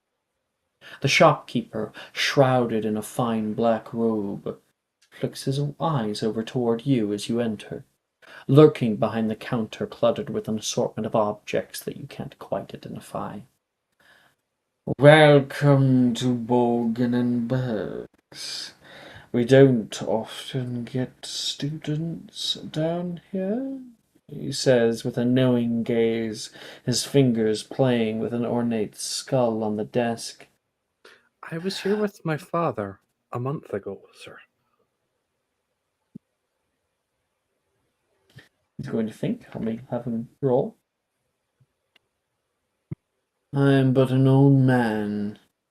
I get many who walk through here, sometimes with their family. I'm correct, Kisberg. If you need anything, please ask. Don't touch. We wouldn't want another child to wind up permanently disfigured again. You got a child permanently disfigured? So cool. Bit macabre, but yes, kind of cool. That's really cool. Did they end up in St. Mungo's? Let's just say they needed much more severe healing treatment. Like what? He's not elaborating. You just change your background to Nocturne? No. Oh, it's just nighttime Diagon. You got up? It's been like this the whole time. Okay. I'm gonna follow that guy around. He's just faster, you mean? No. The shopkeep guy. Caractacus isn't moving. He's just at the Thank you. he's at the register. Oh, okay. I'm gonna stand at the register. I'm gonna like go like this, standing there. So why do you look like that? He's staring down at you. We'll come back to that. Aster, you want to look around? He's looking for things in price range. Within your price range? Yes. That is not many things. Yeah, but isn't there a particular mini bag thing? Hexing bag? There are, yes. I'm just seeing if there's anything else. There is one more thing. So let me go through some of the things that you find, nonetheless. In or out of your price range. You find an old and rotty pair of boots. You can see they are like cowboy boots. They look like they have been well worn, but kind of have an allure to them. And they make anybody who is wearing them, if they try to shoot a projectile, they want suddenly to dance. Which gives them, they make a save or fail the attack entirely. So a good gift to give to an enemy. There is a nice bag, capacious extremist, in fact. So it currently sits there. It has nice embroidery work, and then it says, "Please do not jostle." And as you walk by, you can hear like a burp, or like more like a hiccup, and a jeweled goblet flies out of the mouth of this bag and begins to roll on the ground. It has motion sickness, and when shaken, might throw up some of the items it contains. This is the one that is in your price range. Ooh, 7 galleons. It is a fake mustache that is on a mannequin right now, but a little descriptor says that it will become a real one when worn, meaning it needs to be shaven and eventually grows back, regardless of the victim's species or sex. How much is that? That is 7 galleons. Right. I know I make terrible jokes about bullying other players, but that would look spectacular on bot. Oh, that'd be terrible. That would be terrible, Lifeweaver. Oh my gosh. We can joke about it. That's yikes. You can see a sword that is on the wall that has like chains over it, holding it onto the wall. And as you walk by, the sword like shakes violently, like it wants to attack you. There's a feathered hat that is stated as the liar's plume, and it's a large hat that's blue with a big like feather that is in its lapel, and the feather turns bright red whenever the wearer lies. And then there is two more things that start to get a little more creepy. There's an amulet of bad omens. If you sleep while wearing it, you see horrible visions of the future. These visions are false. On top of that, the amulet of paranoia. After being worn for a full day, the wearer becomes convinced that something is wrong, people are watching them, or people have plans to hurt them in some way, but can't determine what. Hey, I had that installed free of charge. That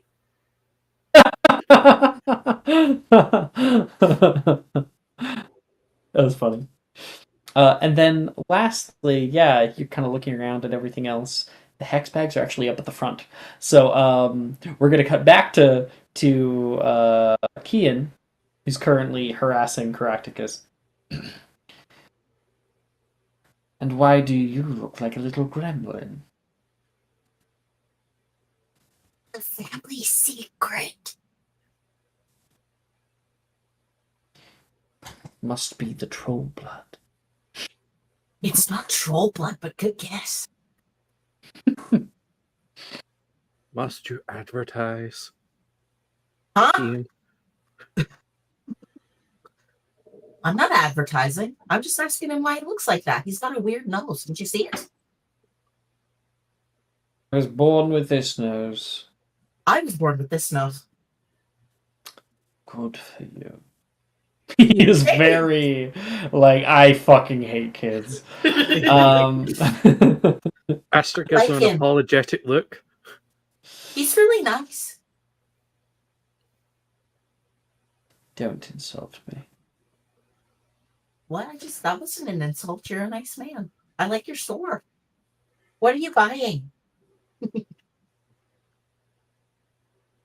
Have a description of what the hex bags do again. So you have seen like the mustache and you were thinking about that, but then up at the front is their cheapest thing that even people like you guys can buy, and these are hex bags. They're 8 sickles a piece. They're little leather pouches that hold different odd items such as grindylow bones, rat tails, eyes of newt, like petals of asphodel and nightshade, and one must do is place a piece of like a person's body, so like fingernails, a strand of hair, anything like that, into the bag, and then place it on that person's person, like place it into their own bag or something, and that person has bad luck. They will have bad luck.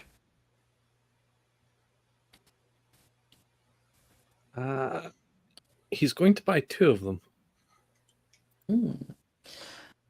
Pegs, bags. After looking through all my fine wares, you come to the front. Oh, they're not quite bad. Made them myself, and after how many years, I'd say they are quite potent. What does it do? Why don't we test it out immediately? He says. He's going to put his hand forward and pluck a hair from your head. Place it into the bag. Hold this for me. Oh, no. Oh, I hold it? Okay. You hold on to it. You feel perfectly normal. It's not doing Everything anything. is fine. Give it a moment. Stand there for like about 10 more seconds. And then Kian goes to open his mouth to say again. And just as he does that, a piece of the ceiling breaks off and falls and shatters on his head. I'm going to roll to see if it knocks you out. Oh, Can I make like a con save or something, please? Make a con save. Cool. 18. Oh my head. Bam! Oh. Ow. Very simple. Very effective. very good against bullies, as I've been told.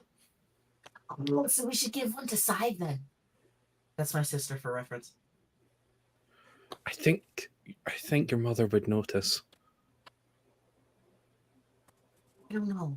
Sai is kind of clumsy. Who did we lose? Arthur. It says device is not connected. Oh. Yeah. But yeah, I'm just going to buy 2 of them. All right. So that is 16 sickles, essentially a single galleon minus 1 sickle. Yep. So. Thank you. Arthur's back. Don't know what happened there. Sorry about that. Sorry, what did you say, Arthur? I said, don't know what happened there, so sorry about that. Oh, good. Oh, good. Okay.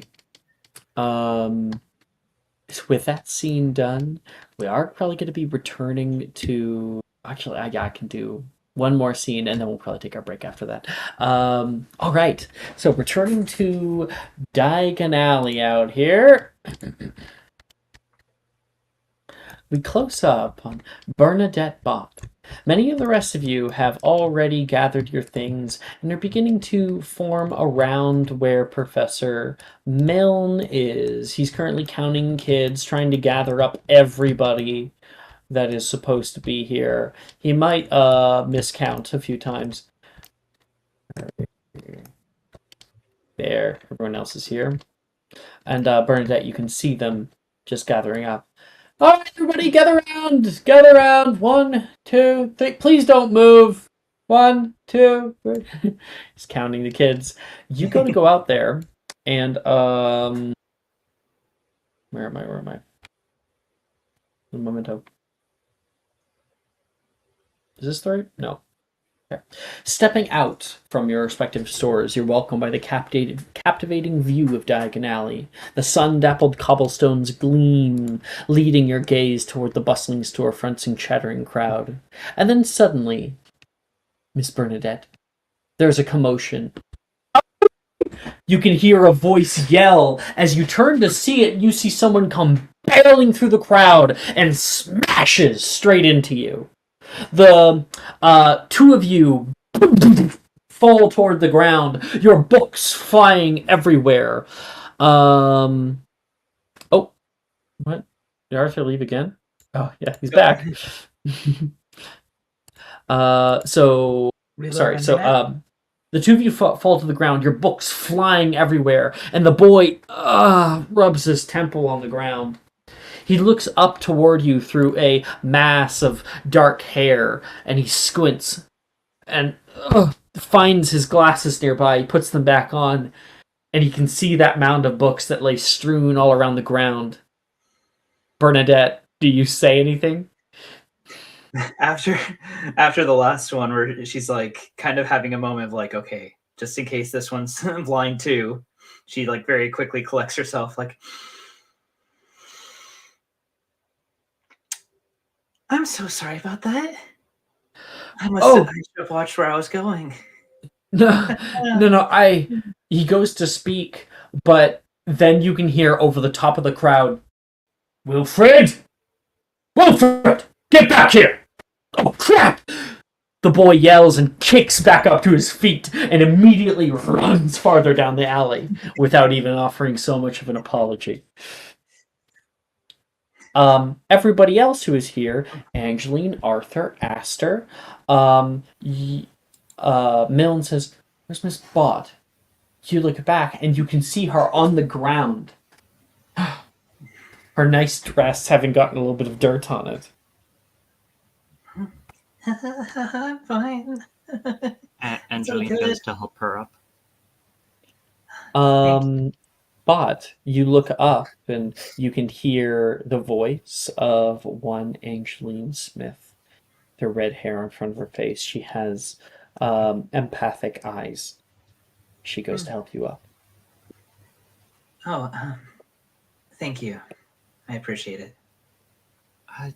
No worries. You okay? Oh,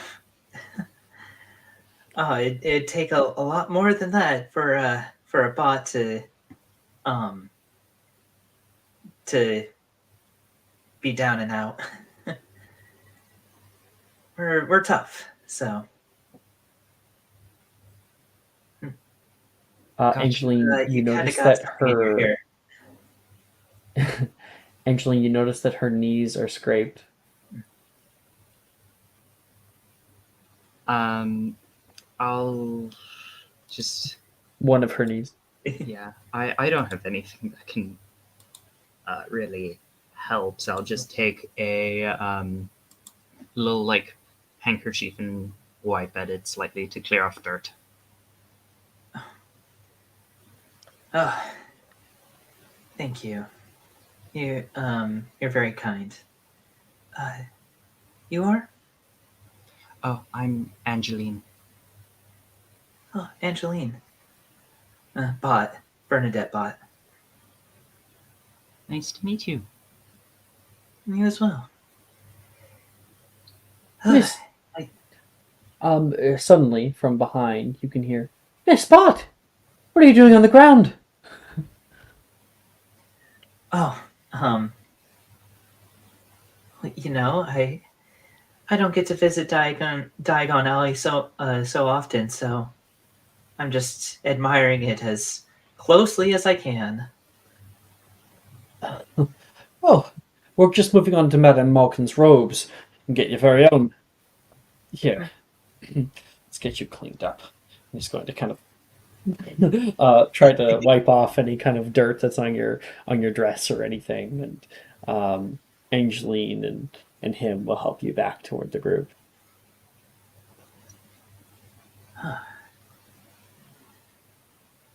So, she'll say to Angeline, like, so I'm guessing you're, what she'll say is, it's like, so we're part of the same group, so we're both going to Hogwarts, right? I mean, yes, that is why I'm here. We did roll call together. Well, with how nice you are, maybe we'll both end up in Hufflepuff. My family has a very proud line of Hufflepuffs.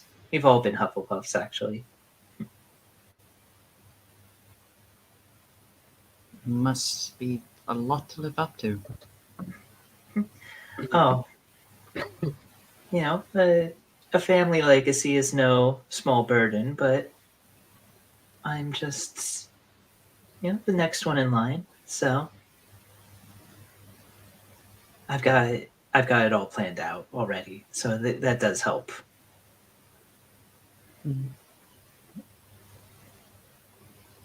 And Well- sorry, continue. Well, every little bit can help, I imagine. Exactly. Milne moves the group further down the road. You can see so many places open up to you. Come on, everybody. Yeah, let's go down here. He's trying to get people to go into there, but yeah, this is the new road. I'm just gonna show it off for a minute. There's a little Y intersection, places further down, but we're going to pop over toward the map once again so that we can really have a good look. Okay, percent.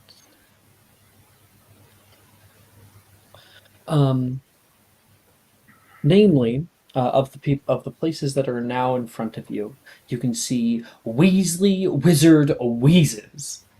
It explodes into view like a box of enchanted fireworks. The exterior of the shop is a sensory riot, almost aggressively so, reflecting the playful irreverence of its twin founders. Painted in garish shades of purple and orange, it stands out among the more subdued facades, drawing in customers with its audacious look. At the top, a giant mechanical likeness of Fred Weasley tips its hat, ha ha, winks mischievously, and even occasionally sticks out its tongue, woo, to passers-by. The alley is alive with color and noise.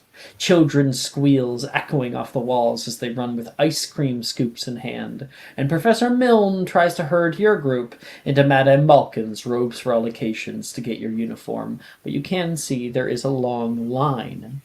What is now available to you is past Flourish and Blots and Magical Menagerie. We got some people are getting ice cream at Florian Fortescue's Ice Cream Parlor. Madame Malkin's robes for all occasions will allow you to customize your your uniform. There is different apothecaries, Mr. Mulpeppers and Sucking Jiggers. There is Weasley Wizard Wheezes, of course. Don't sleep on the junk shop. A lot more fun than you might think. And there is roads that will lead down toward the Carket Market and even Sugar Plum's Sweet Shop further down the way.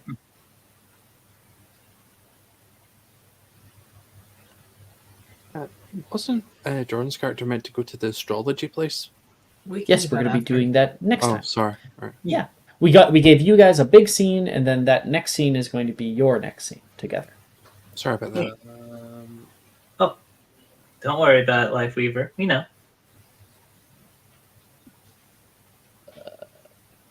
Wait, so we're going to the different shops now? They just listed. Yeah, we're picking chops again. Oh, beautiful! I'm going straight for that ice cream place. Florian Fortescue's. Hell yeah! I'm going for that. The junk shop had a tea set that broke the magic rules as far as I remember because it was able to Geminio float liquid for some reason. No, that does not break the rules because if you have food, you can make more of it. Oh, I tried to Geminio a can of Coke. First, maybe I fucked up. The first, well, also Geminio works not only on objects, right? I guess food is an object. Huh. Maybe I fucked up. Maybe I should have let you Geminio a can of Coke. The first exemption to the law of elemental transfiguration states that a person cannot create food from nothing. But if you know where it is, you can conjure some. If you have some, you can make more of it. It just cannot be created from nothing. Okay. Yeah. The junk shop has some weird shit. I think with Weasley's Wizard Wheezes being the most flashy place, that's Bernadette's next stop. Since it's like just so flashy, it's like, yes, absolutely. This is the next place where I'll be seen a lot. Okay, Angeline, Andrew. Angeline is going to go to Madame Malkin's. Ooh, hell yeah! Let's get something very pretty with each other. Yeah, I'm going to Madame Malkin's too. Madame Malkin's. Okay. With all of our places now picked, and we are at the 2-hour mark of our 4-hour session, that is where we're going to take our break.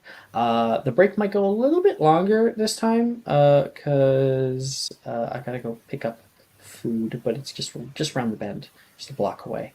But normally they're about 10 minutes. So we will see everybody in 10 or so minutes. I'll be in Discord if anyone wants to chat. Sounds good. Peace out. Hey, see y'all in a little bit. Are you looking for that perfect gift for that tabletop role player in your life? For that podcaster? For that little sister that keeps going on and on about shiny math rocks? Well, look no further. OBP Musical has you covered. Original theme music for your characters, worlds, podcasts, and more. Has your bard written lyrics about a party member's tragic demise? Let us compose to them. Or better yet, let us write those lyrics for you.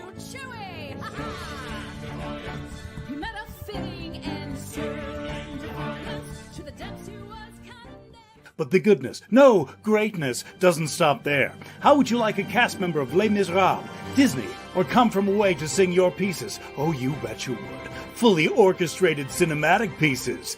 Pieces like this. Who'd rise to meet the call, who'd fiercely face the danger, be a hero to them all. For the hordes of people We have 8 vocalists, 7 composers, 2 lyricists, and an admin team ready to take your request. For as low as $60 US, you can get your own musical theme. OBP Musical, making fantasy a reality.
Today's Magic and Mysterium is brought to you by the Bot Family Candy Co. Go into any candy store in the world. Half of that stuff is the bots. Nothing says happiness like a bot candy. Licorice wands, chocolate frogs, even the every flavor bean. Buy some bot candy today. It'll make you happier.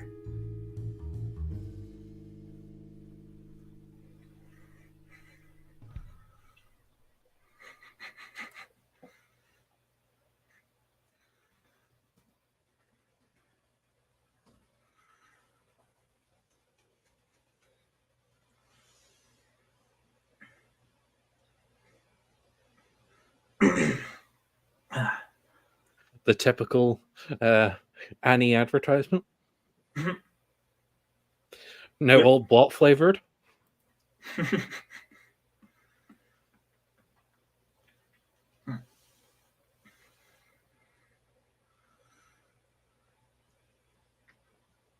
Yeah, no, that's one thing I find kind of fun.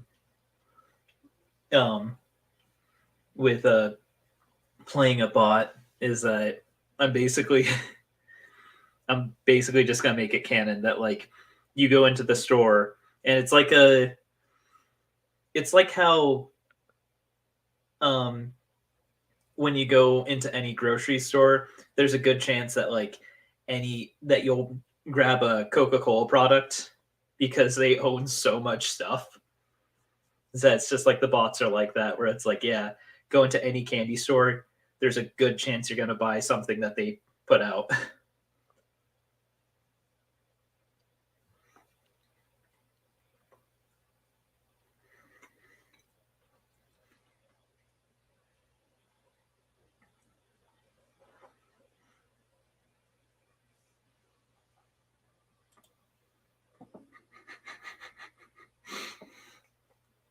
Nothing says corporation like botperation. Hi, Rachel.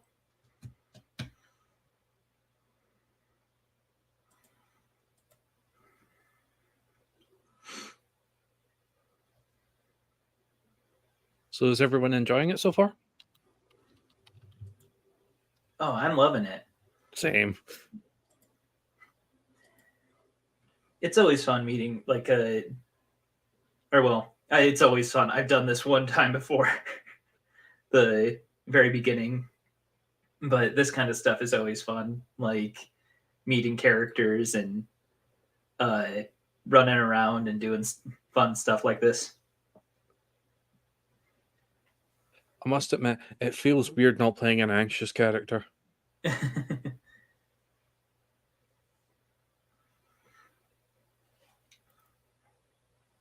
Yeah, no, I like this time around, I'm gonna be the anxious character.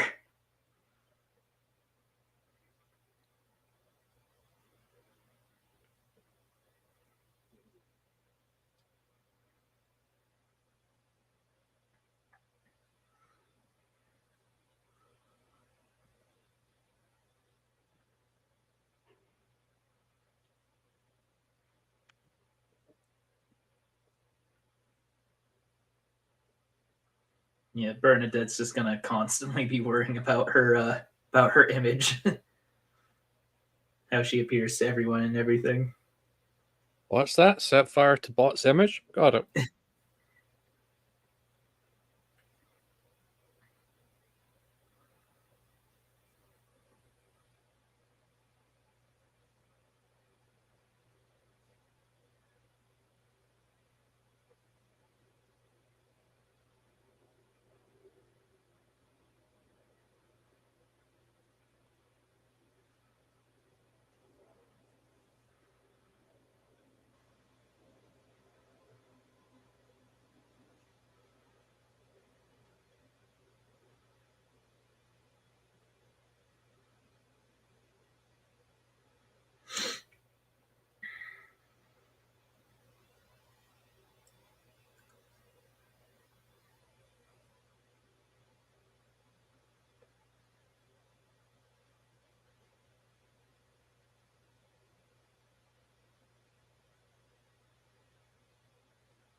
I think the toughest part with playing this character is going to be coming up with all the uh, magic candies that she's going to make.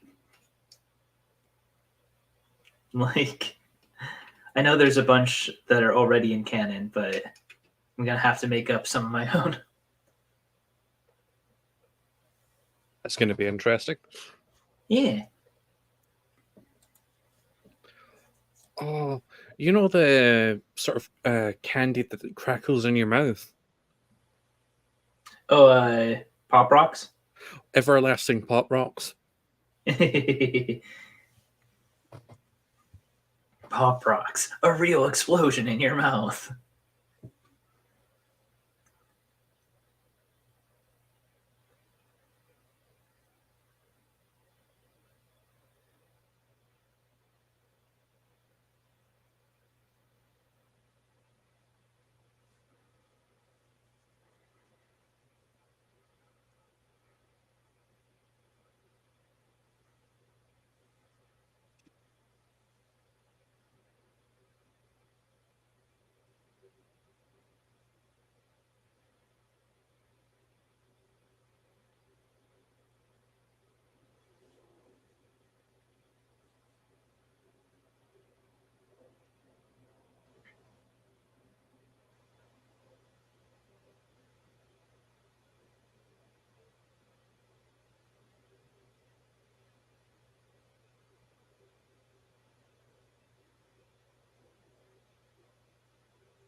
Hey, sorry, that was even more time than I had intended.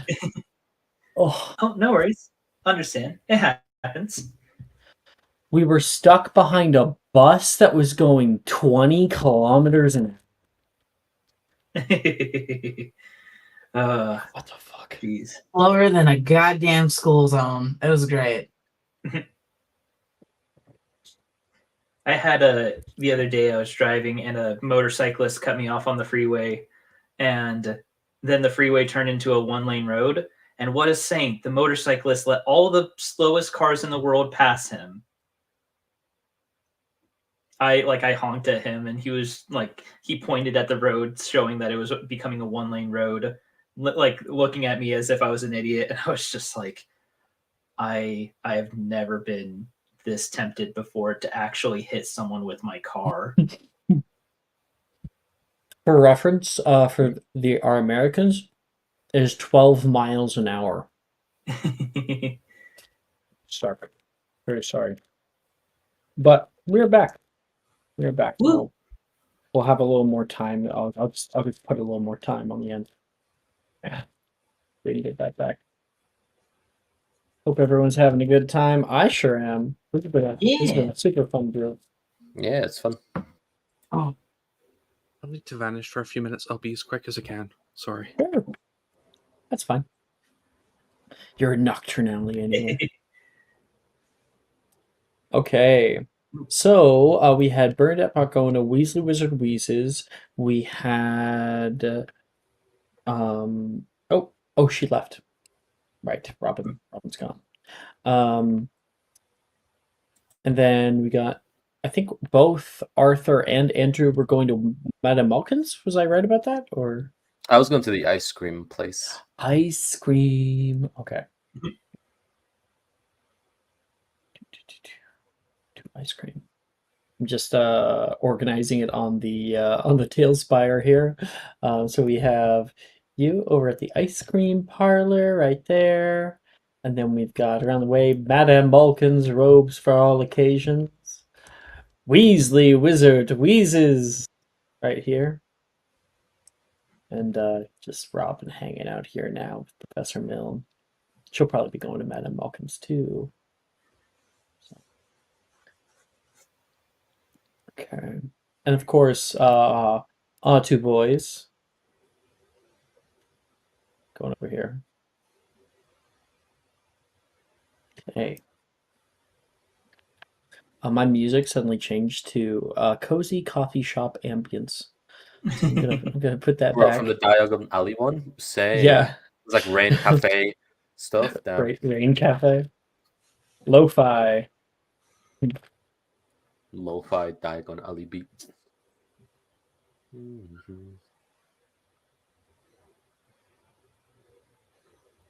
Put my notes back up.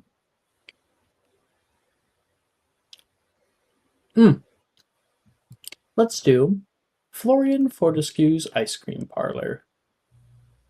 Or is it? Oh, here it is. Florian Fortescue's ice cream parlor invites you with an intoxicating blend of scents. The sweet creaminess of fresh churned ice cream, exotic spices from afar, and the lingering aroma of magic. Behind a gleaming counter, a chalkboard displays a list of flavors, both familiar and bizarre. From acid pop and creamy milk pie to salted crab and deluxe pepper imp. Patrons laugh and chat over sundaes, cones, and sorbets, their faces marked by contentment. One scoop of tricotat ice cream coming right up. A woman manning the front, cheerful voice, her voice rings out. Her wand stirs a large tub of golden dessert, and conducting the scoops, she flings them into the air, levitating into a symphony of dancing flavors over people's heads. They flip and twist over top of people and plop themselves down into crispy waffle cones. Thank you! One young customer yells back as they walk out of the storefront with a teetering cone of a dozen scoops. Next! And you are up next. Is Four Sickles a scoop? Macy is also in here. Which one are you gonna get? And this is the girl with the piggy tails from the very beginning. Okay. Which one are you gonna get? You're like, whoa, okay, I did not know you were there. I'm like looking at the list of the flavors, and I'm like, oh, I'm not quite I'm actually sure. about to send you the list of flavors. Yeah, for real. Oh, hit me up. Wednesday morning, sent. There's Acid Pop, Blazing Chili Pepper Chill, Caramel Salt Rock, Chocolate Frog, Creamy Milk Pie, Crepe Sundae, Devilish Devil's Food, Deluxe Pepper Imp, Deary Call Split, Gobbledy Goodness, Long Bottom Shortbread, Pensieve Pistachio, Salazar Pumoni, Salted Crab, Strawberry Flobberworm, Sorbetto to Induce Euphoria, Steak, Tutti Frutti Maxima Twinkie? Question mark. The Unspeakable Vow and You Know Who Taboo. I'm gonna look at all these and I'm like, I'll have one of everything. How many is that? 1, 2, 1. 8, 9, 10, 11, 12, 13, 14, 15, 16, 17, 18, 19, 20, 21. We can split it, yeah? And I'll say to Macy. Oh my goodness. Should we get that in a tub? Whatever works. Wait, did you get your cauldron? Her eyes go wide. You order that up at the front. Let me quickly check how many galleons that is. Wait, sorry, what did we say? 22, right? 22 flavors and there's, 6 sickles or whatever? So that's, they're 4 sickles a scoop. So that's 88 sickles. If I divide that by 17 for the amount of galleons, that is just over, that's 5 galleons and 3 sickles, basically. Can I ask her to split the price as well? I wanna, Macy will buy half of that. Yeah, okay, nice. So you only have to pay, I guess that would be, it's 2 galleons and 9 sickles. Sounds good to me. Cool. I'm like, damn. Host over here saw the list and really said yes and. Holy shit. One second. How about my sandwich? Okay. You move up toward the front, and the lady looks down upon you. So, will it be you two? First years, are we? I do have a special on. I normally recommend caramel salt rock. It's one of our it's one of our temporary flavors. We already know what we want, Macy says. Yeah, we'll have one of everything, please. And we put our money on the counter. Ching ching. Yeah. In here, and it's produced the cauldron or whatever to place it in. Alrighty then. She goes back to the back, and there is a bell that she begins ringing. Ding, ding, ding, ding. Everyone's looking over at the front. Everything. And there's a few people who will actually cheer. The one of everything comes with a very, very special sort of show. She puts her wand out, takes a deep breath. This is gonna be good, Macy says, and all of the tubs of ice cream in front of her begin to lift from their area. They will shoot off into the center over top of people's head. People have to whoa, get down underneath of it, and they are spinning in some large centrifuge in the center. And then you can see as it's spinning, single scoops of ice cream are churned out of that and kind of pressed together in the middle, boom, boom, boom, boom, boom, creating what is essentially like a large blackberry. You know how blackberries have those little bulbs on them? Just like a bunch of spheres pressed together. The what is it called? The tubs of ice cream kind of pull back toward her. The music begins to crescendo, and she puts her wand up in the air. You can see a bright white light coming from the center of it, and then she Glacius! She will cast out toward it in a shower of prismatic color, a stream of ice, wind, and shock hits the ball that kind of explodes, and when it explodes, people move back because it goes out like that, but your pieces are not splattered along the wall. Rather, they have exploded outward about 5 feet and then stopped. And you can get this ginormous dotted sphere of cones that are beginning to swirl together. And as they're swirling, she'll look down. One in a tub or on 2 separate cones? In the cauldron. The cauldron. Cauldron, please! Cauldron! Macy says, "You've got it."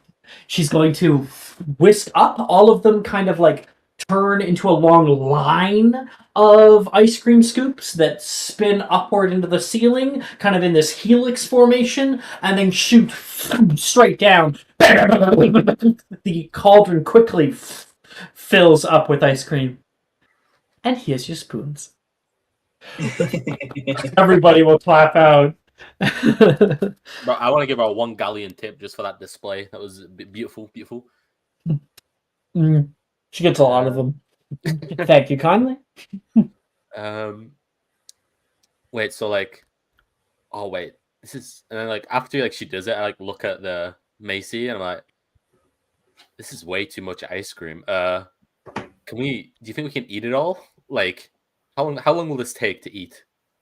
Oh, Like, I'm thinking if we freeze it over time, if we can. Do you know if Hogwarts has freezers? Well, this is spells. Can we do spells? Can we freeze spell? I don't know any spells. Neither do I. What if we? I'm sure we can figure out on the way. We probably might be able to get rid of it on the train. You know, Dears. I'm sorry, I did overhear. Florian Fortescue's ice cream never melts. Really? She's like, Macy, this is a dream come true. We can keep it in my common room. Is this your ice? Is this our ice cream supply for the entire term? For all 7 years. Oh my god, this is the best investment I've ever purchased. For 22, how many? 22 scoops. 22 scoops. Divided by 7. Yeah, that's like 3 scoops a year. You have a single bowl of random ice cream per year. Nice. If you wanted to ration it. So that's gonna be the celebration meal after we get a good grade or something. Yeah. But yeah, I just started digging in. I want to taste as many flavors of this as possible and see what happens in my mouth and see if I die. Absolutely. Why don't you roll me a 1d22? 1d22. Yeah. And that's so it's oh.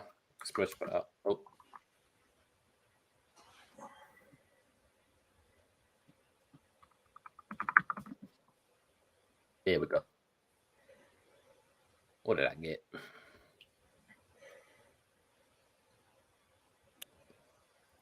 Which one did you get? What'd you get? I got a 7, which is Devil's food, huh? This recipe contains sinfully decadent chocolate and fudge, garnished with a sneaky slice of onion amongst a nest of sliced apple. Upon consuming this recipe, you immediately attempt to absorb its magic and, well, it's not useful for you, but you would regain an expended spell slot. Oh, cool. Yeah, I was gonna take a massive bite of that, like as much as can fit on my little spoon, and just have that ice cream just dripping out my mouth. It's like, oh, this is fire. This you gotta taste this. Macy grabs a bit of her own. Oh, I want to try this side. And she got 8, which is deluxe pepper imp. Oh, that's spicy. There's a spicy scoop of chocolate, contains cayenne pepper, and a sprinkle of popping candy. Once consumed, your body begins to radiate intense heat, and she will burp and flames come out of her mouth. Holy hell! That could be a weapon. We can use this. Are you thinking what I'm thinking? War crimes? Well, I was thinking more like, like you have a messed up mind. I thought you just like ice cream. I like a lot more than ice cream. Oh, My dad calls me a foodie. what's your favorite? Pizza, spaghetti, linguine? Close actually. Fuck. Why can't I remember it? Oh, right, I got it. Close actually, but bolognese. What was that? Bolog. Now I'm biting my sandwich. Damn it.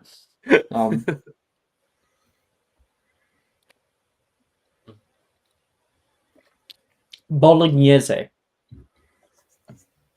Bolognese? That's not how you pronounce it. Jesus.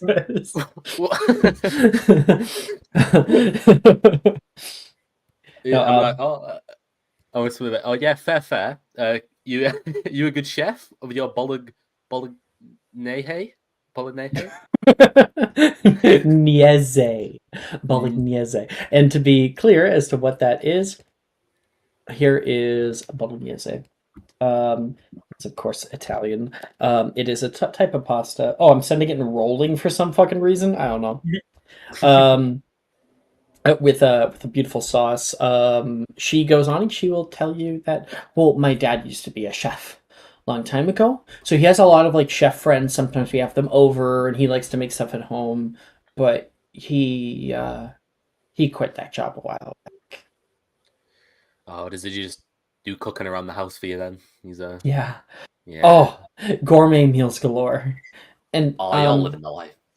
one of his friends is actually opening up a restaurant here in London, so I'm excited to go to that in a few years.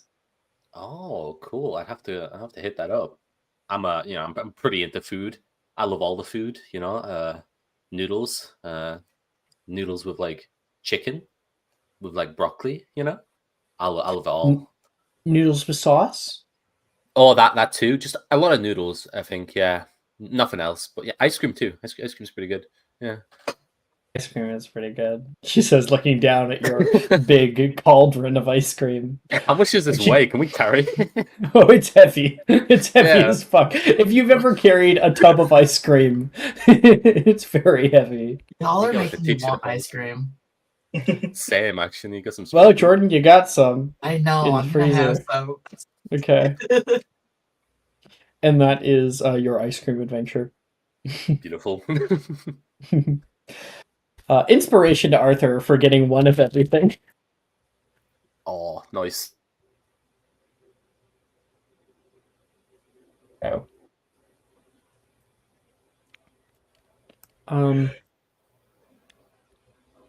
Across the bend, we have Madame Malkin's robes for all occasions.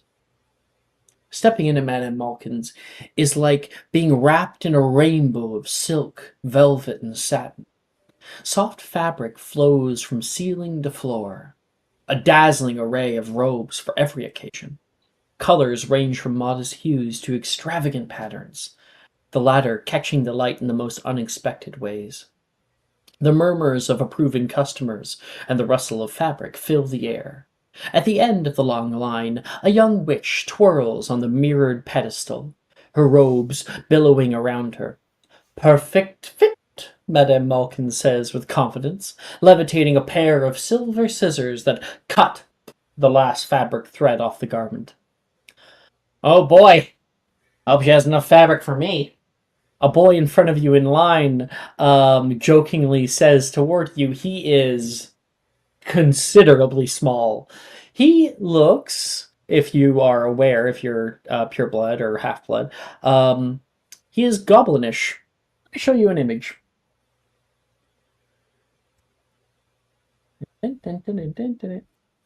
He is the cutest. I fucking love his little art. Yeah. Oh, it's she has okay. enough fabric for me. I don't think you have anything to worry about. My joke exactly. It's gonna be a while till we're up at the front, though. I'm Morgan, by the way.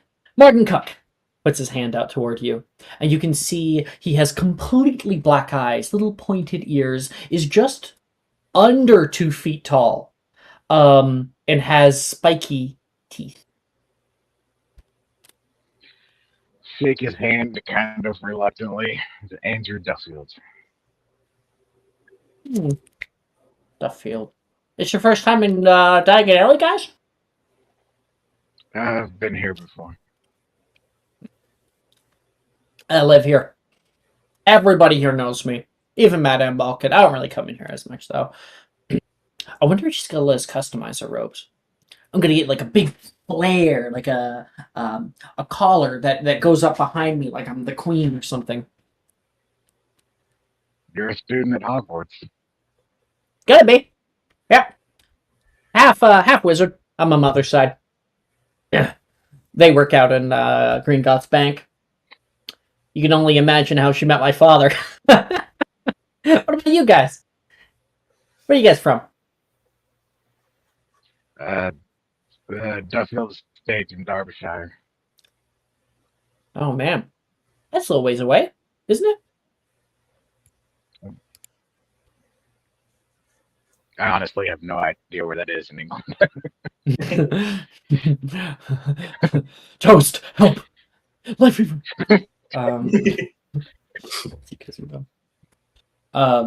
Where is it, sorry? Duffield in Derbyshire. Realize you're the only one there. For some reason, I thought it was 2 people. But that's fine. It says, Well, that "Man, other player was supposed to be here. Yeah. Well, I've lived here all my entire life. You want to go anywhere cool? I recommend heading by the Carket Market. It's kind of off the way, but it has a lot of interesting shops. If you ever go to the Jelly Deal shop, talk to Andreev. He'll give you a discount if you say that you're friends with Morgan. I'll make sure to do that. Thanks. Next! Oh, that's me. Wish me luck. And he's gonna go up. It was nice meeting you! You too. He gets snipped, and is able to get robes that kind of form around him perfectly. Once he's done, he exits the shop, and you are next up onto the chopping block. You can see Madame Balkan. She wears wide, fine blue linens with a very austere hat with like feathers that plume on one side. A petticoat underneath of her dress. She has her hands up constantly with one wand in her hand. Step up, please. Your name? Andrew Duffield. Andrew, please mark that down. You can see like a house elf nearby. Yes, ma'am. Mark down your name on it. All right. What are we looking at today? We want to capture who you are individually.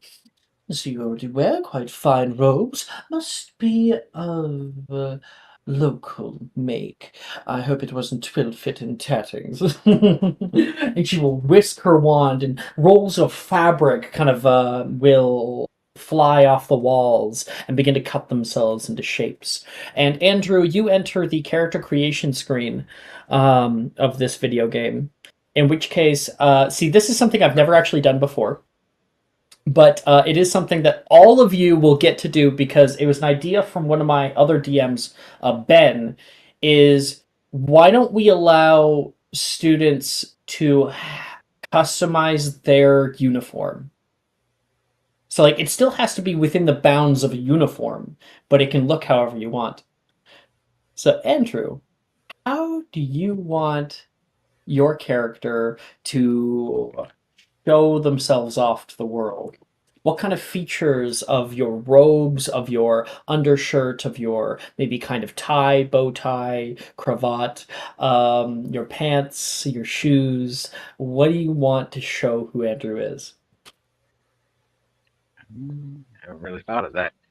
Um,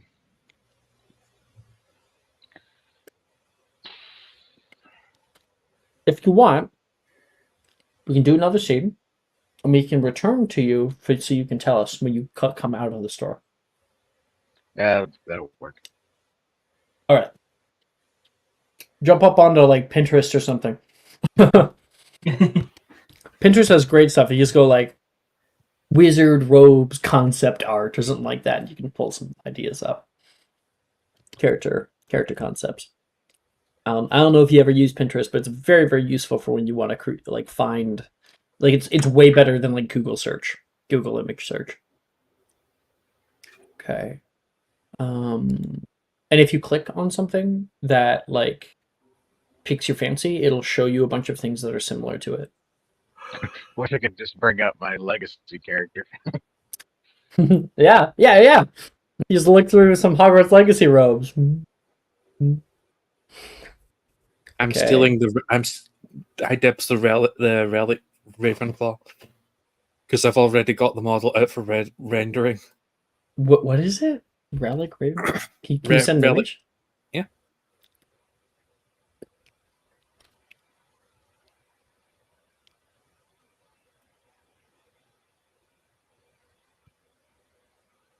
I mean, right? Like, the video game is nearly, like, ridiculous with how much it had its aesthetic items. They were practically the currency in the game. Because it's like, oh, I'm in a old ancient dungeon that no one's been in 1,000 years.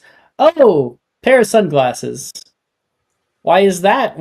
Like, are people just leaving their shit around in these dungeons? I don't understand.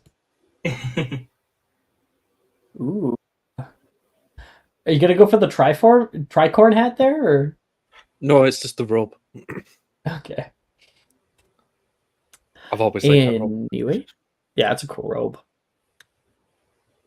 We have Miss Bot heading off to Weasley Wizard Wheezes. Second, pulling that up.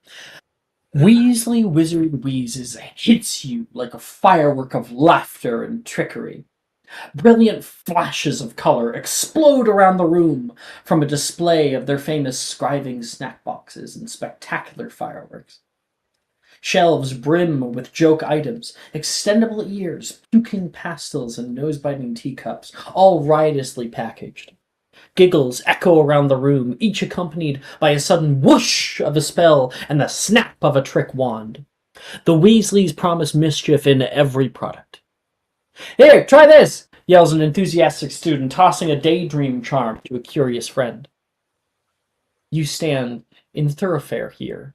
There are different landings of the store that you can see vaulted up into the ceiling from above you.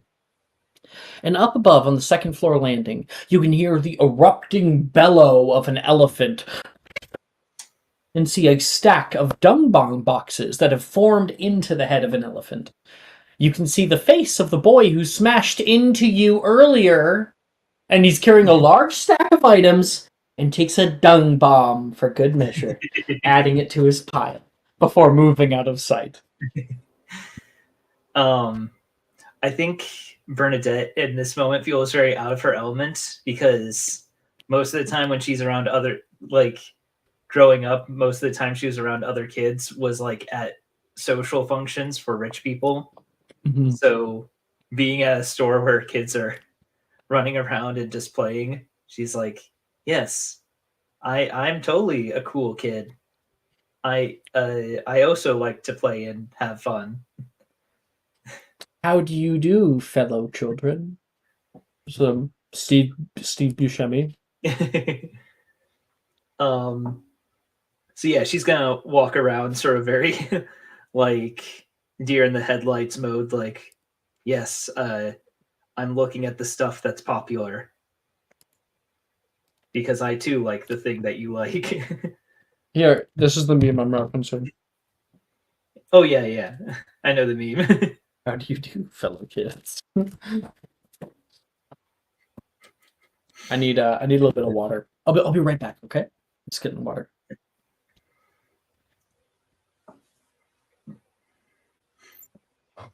Duffield is 133 miles away from London Central. Ooh, so a bit away, a little distance.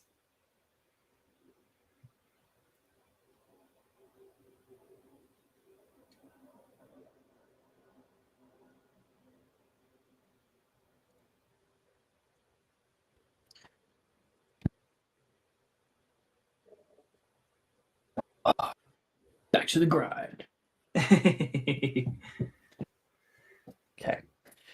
So, you have plenty of different products that are all around you, and stairs lead up to the different landings. Where are you going? I think she'll go upstairs. Like that way she's like, okay, well I can get like an aerial view of the store. Like plus like yes. So yeah, she's gonna go upstairs. All right. One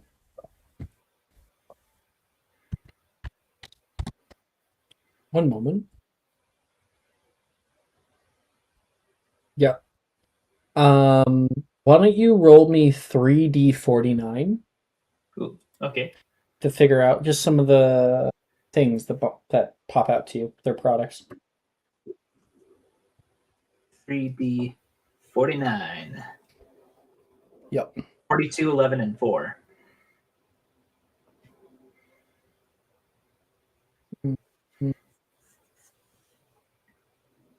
Okay. Interesting. We'll get to that in a second, but you are looking around at all the different things around you. The first thing that comes to view is it says it is a broom kit. I have an image actually. Broom. Can I? There we go.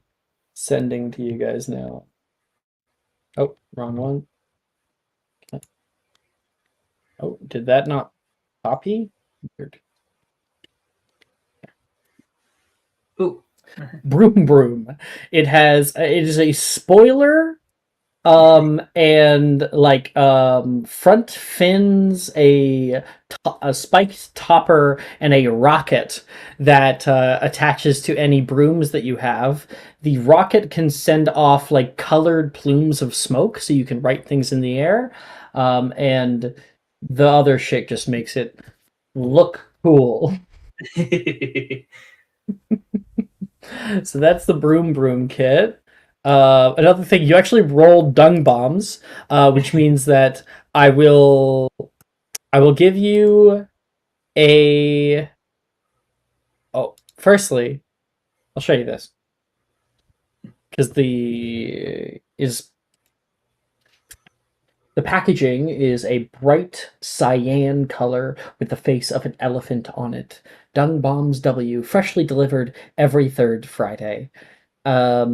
These are great. They are little bombs, pellets that you can throw down, and they explode into a cloud of very, very stinky bits. There is also the Jumbo Dung Bomb that's about this big. It says, "May God have mercy on your soul." It's underneath it. And then lastly, you you got which one? Yeah, you got 42 for Weasley's famous unlucky dip. Not Lucky Dip. Unlucky Dip. It was presumably similar to Lucky Dip, a game in which players are given a chance to draw prizes hidden in a container at random, but only featuring prizes that most people probably would not want to win. So what it is that you can get it for a friend, and there's like a little button that you can click on it that gets rid of the UN in unlucky. So you can give it to a friend and be like, "Here, I got you a very special thing. It could be a random of anything," and they get like a lump of coal or something. um. Yeah, I think I think Bernadette is just like looking at the unlucky box and is just looking so totally lost. Like she's just like, wait, but you get a random thing that you don't want. Why would you want that? You can see Like people just taking them puzzled off the look on her face. shelves, purchasing them nonetheless. What? She is very much like, I don't like, is this like a thing with people that aren't upper class? Is this what the peasants do? Huh. But she's trying to look normal, trying to look like a kid that just can relate to all the youths. So she's like, I guess uh better than dung bombs and a broom kit for uh a kit for a broom that I don't have. So she's kind of gonna keep walking around and just hold on to the unlucky box, like, yeah, maybe I'll get this. The unlucky box can be purchased for 10 sickles. If you want to convert a galleon to sickles, it's 17 sickles in a galleon. So you could get rid of a galleon and have 7 sickles left. Gotcha. Up the stairs, you can see firelight coming from a small glass case. A young girl, about your age, gathers up the sweet scent of chocolates that spill out of the machine. You smell it. It's quality. Oh, Weasley Wizard's getting into the chocolate game, huh? You look at the like little vending machine sort of thing, and you can see it says Dragonfire Chocolates. And there is a tiny dragon that's inside of the glass case that is in like a cage that hovers over top of a conveyor belt that has little chocolates that are coming by, and it breathes fire down onto the top of them, caramelizing and cooking just the top. Oh, Bernadette's definitely getting some chocolate. She loves chocolate so much. Like she's gonna go up to the display case too and start watching in amazement. This girl takes one and bites down. Oh my gosh, giggling at how good it is. She then notices you. Oh my gosh, I love your dress. Oh, thank you. What does she look like? Let's show her off. Students. Here she is. She's got a wide smile, like big doe eyes, and little kind of bobbed jet black hair. She's got very Asian features as well. Bernadette will say, "Your glasses are so cute." Oh, just these?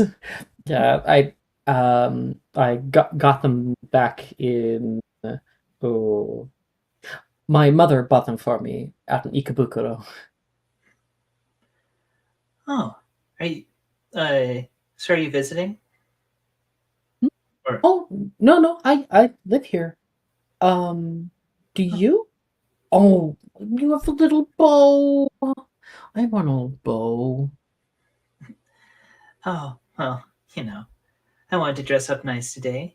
Um, I live I live a little bit of ways. I live a little bit out of the way, but I'm here for school, so guess I'm going to be living here for a while. I just moved here, actually. I'm living out by the coast, so going out to London is kind of a big thing. It's more secure out on the coast. Oh, I'm Rin, by the way. Rin Kaga. Oh, Bernadette bot, and she'll shake her hand. And Rin just kind of shakes your hand, having absolutely no idea of your last name. There's no bit of recognition. Bernadette like shakes her hand. It like shakes her hand for a second too long, waiting for the recognition. But it's like, but Bernadette like noticing that isn't gonna happen. Bernadette, can you please make me a history of magic check for her last name? Ooh, do history of magic. You failed every other one. 8. You're too worried about yourself. Yeah. Bernadette, her reaction is gonna be like, she's gonna reach into like a little, into one of her pockets. Be like, if you think that chocolate's good, I always carry a little bit of emergency chocolate on me. Here, you can try this. Emergency choc. She looks down, kind of flabbergasted. What does the chocolate look like? Is it special in some way? You know those like little tiny chocolates you can buy at a store that are like the most expensive ones? Oh, the ones that come in like the dish when they're like separated. Like Ferrero Rocher. Ferrero Rochers. Oh, Ferrero Rocher, yeah. Yeah. I'm at Bernadette always has an emergency chocolate stash on her, but it's so these chocolates have like the little gold foil. They're high quality stuff, and she's like, when she hands it to Rin, she's gonna have it like Bernadette, like the Botco label, just like hold it out toward them, like as casually.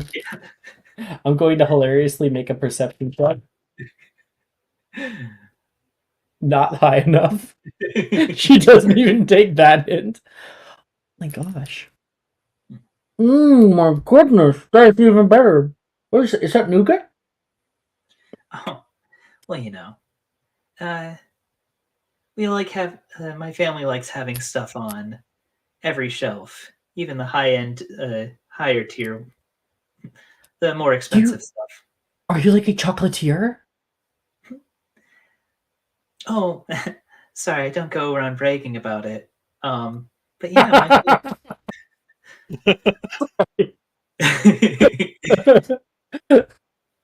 my family does own a few things here and there. That's amazing. I just have a few estates and whatnot. This is really cool. Well, I'm sure it's gonna work out. With how good this chocolate is, you guys will be big in no time. Just Bernadette is just seething under the surface right now. Like, yeah, I'm sure you're I twitch. Sure, big. That's property. It's good to own property. Inspiration to Annie. This is too fucking funny. You must be going to Hogwarts too, right? I don't think most people go to Durmstrang and go to Diagon Alley. Oh yeah, I'm going to be a Hufflepuff. Everyone in my family's been one. Oh, wait. Was there like a form I missed? Were you supposed to send that in early? Oh, my parents just told me about how they were Hufflepuffs and how their parents were Hufflepuffs. It's just, I get the feeling that that's what I'm going to be because that's what we've always been, my family. They have like meanings, don't they? Hufflepuff. They're like the mean one because they huff and puff. It's not just your outfit that's cute. And Bernadette says, Bernadette will say, "No, no, Hufflepuff. They're, they're like they're known for their kindness, for their friendliness. Hmm. That's the Bot family to a T." That sounds nice to me. Maybe I'll be a Hufflepuff too. And then we can be like sisters. Yeah, roomies. That sounds Uh, nice. You can hear Miss Kaga. Oh, oh, hi Takeshi. This is my bodyguard Takeshi.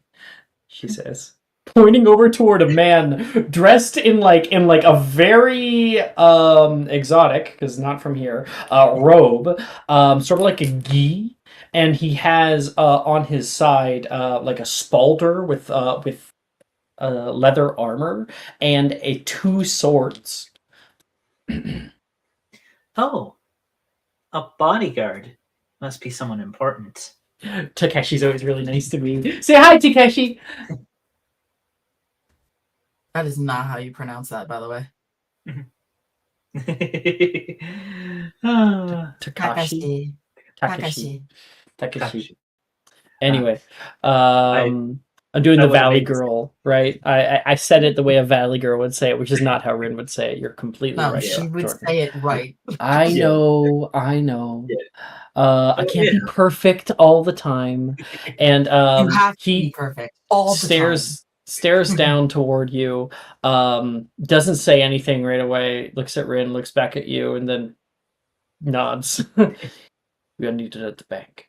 Oh, okay. Well, I want to hang out with my friend more. We're friends now, okay? Me and you.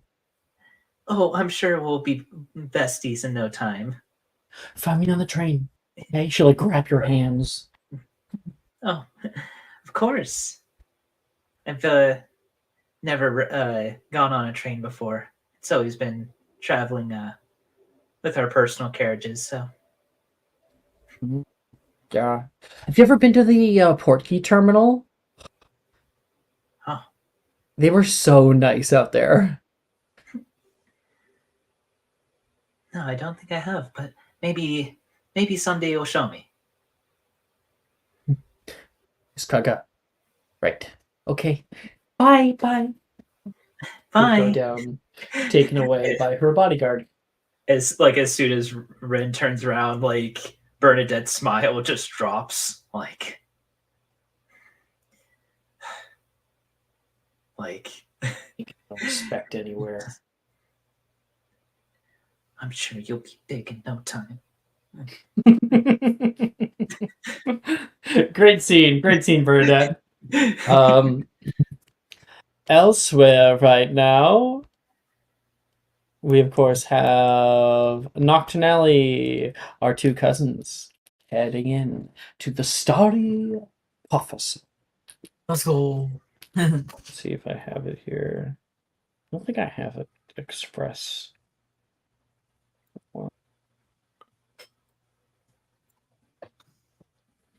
It's Where'd it Kian, go? right? Kian. Huh? Yep. It's Kian, right? I'm always worried about mispronouncing that now. Yeah, Kian, you got it. Yeah, I guess I don't have it there. That's fine. Okay. The two of you, having exit Borgin and Burks and purchase what you may, go around to the backside where you enter into a little door with no real windows that are around it. The sign with that old golden eye that says the Starry Prophesy, or a star, 9-point, I'll say actually 7-pointed star in the eye of the sign. When you open up the door, it creaks oddly. The interior is dimly lit, and there's a very, very cramped and small, like two-person lobby before there is a wooden podium and curtains behind it. The moment you guys enter in, there's an old cuckoo clock on the wall that has a crow that pops out of it. Hello, cuckoo clock. This place is creepier than I remember. Welcome, youngling.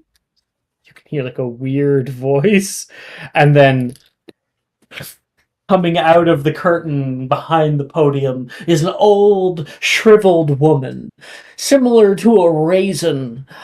She has many jeweled garments and probably culturally insensitive wear right now. Welcome to Madame Lagrange's starry prophesy.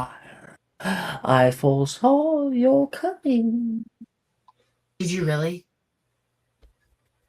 I have it right here, she says, and pulls out like a small journal. 2:46 p.m. Two No way. dashing Yes. young men Can I will try to enter my snatch it out of her store. hand? In my excitement. Take a sleight of hand check. Okay. I would like to insight check this woman, please. Not need to. I got a dirty 20. I'd be like, no way! Snatch the book. Oh, give it back, young man. Gonna come What forward. does it say? Says 2 pounds of ground dragon liver, 1 head of onion cut in half. Be sure to put that in the pantry for later. Phineas wants his Wizzo's chocolates. I tell him they're always bad for him, but I guess it is a grocery list. Yeah. Who's Phineas? That would be my husband, and she's going to pull it back away from you. I'm gonna like lean over to Aster and be like, I "What's the view grocery list?" the ethereal through the use of many different kinds of divination. One of them come from lists.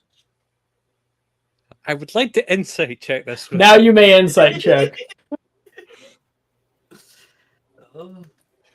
16. 16.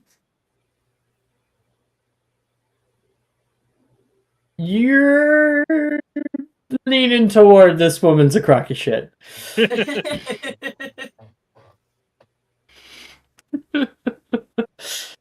2 pounds of dragon liver. Such handsome young man I have coming into my store. I sense you come here for answers. You're on Yes. the precipice, the doorstep of a new beginning. Yes, absolutely. I need answers. What's your sign? Here's the problem. She would. Alex doesn't know shit about astrology. I don't care. Just pick one.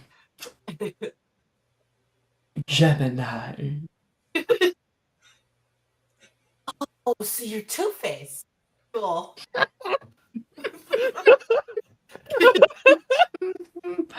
I see we have a bit of a simple understanding of astrology. Yeah, Inside, I'm a please. Libra. Oh, I can tell. Really? Do I give off Libra energy?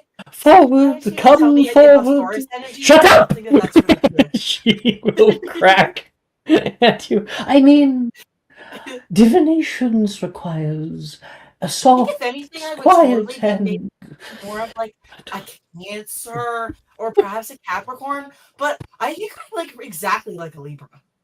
Ma'am, are you sure your third eye doesn't have a cataract? Shut up. Oh, I am perfectly capable of using it, Mr. Foley. Look at it. You look at Kian like, See? Aster, she's magic.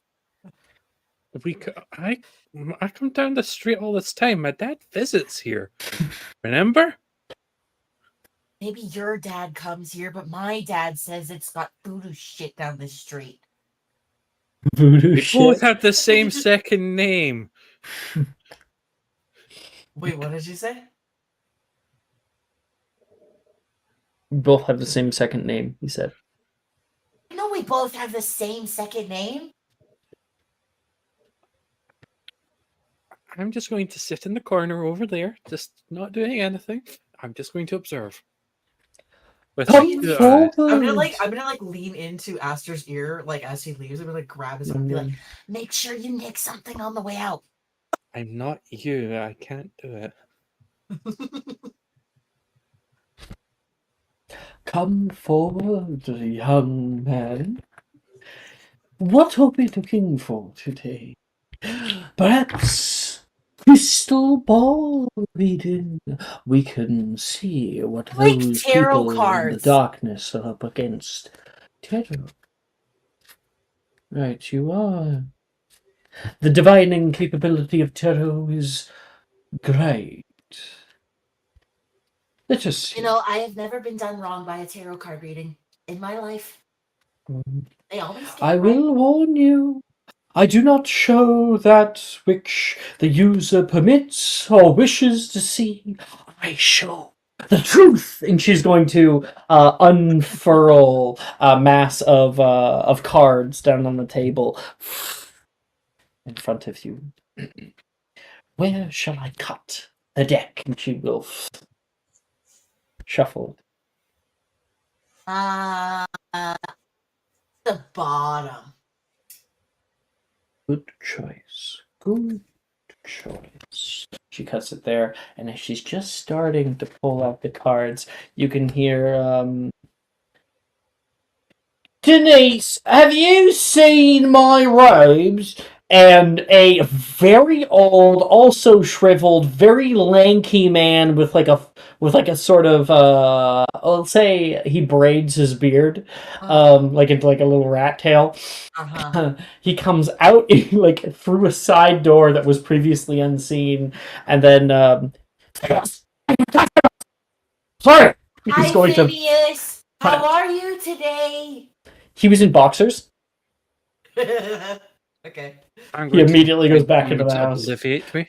I don't want to obliviate that out of my mind. Neither of us know that spell. Anyway, let's get your. So we do 3-card pulls, past, present, future, to make things just as simple as possible, and so it doesn't take forever. Like if I was gonna do like a fucking Celtic cross or something like that, that would take forever. All right.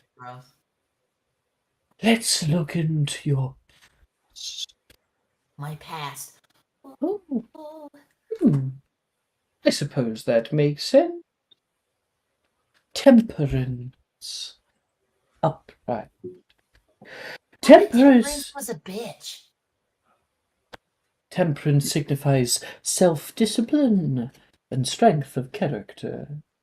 As death suggests an ever-changing world, temperance represents the certainty that the most essential parts of ourselves will always remain.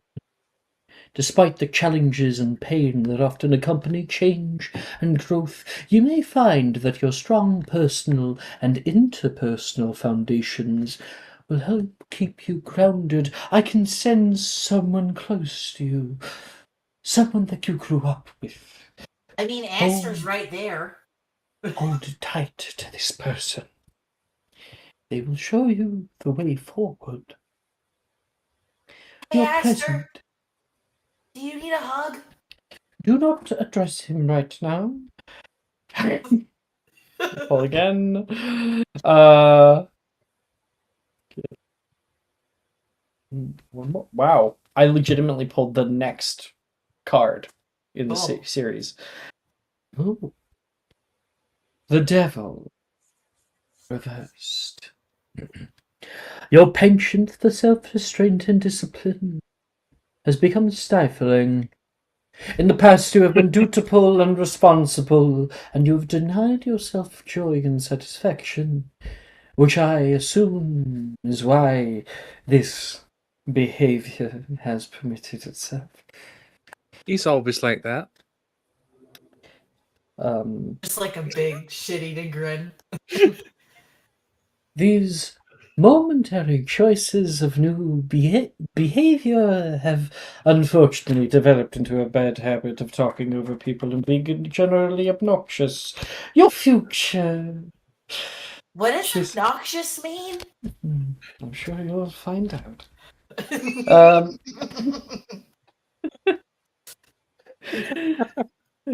your future, should you continue on this current path, you will Of find being yourself obnoxious, only. right?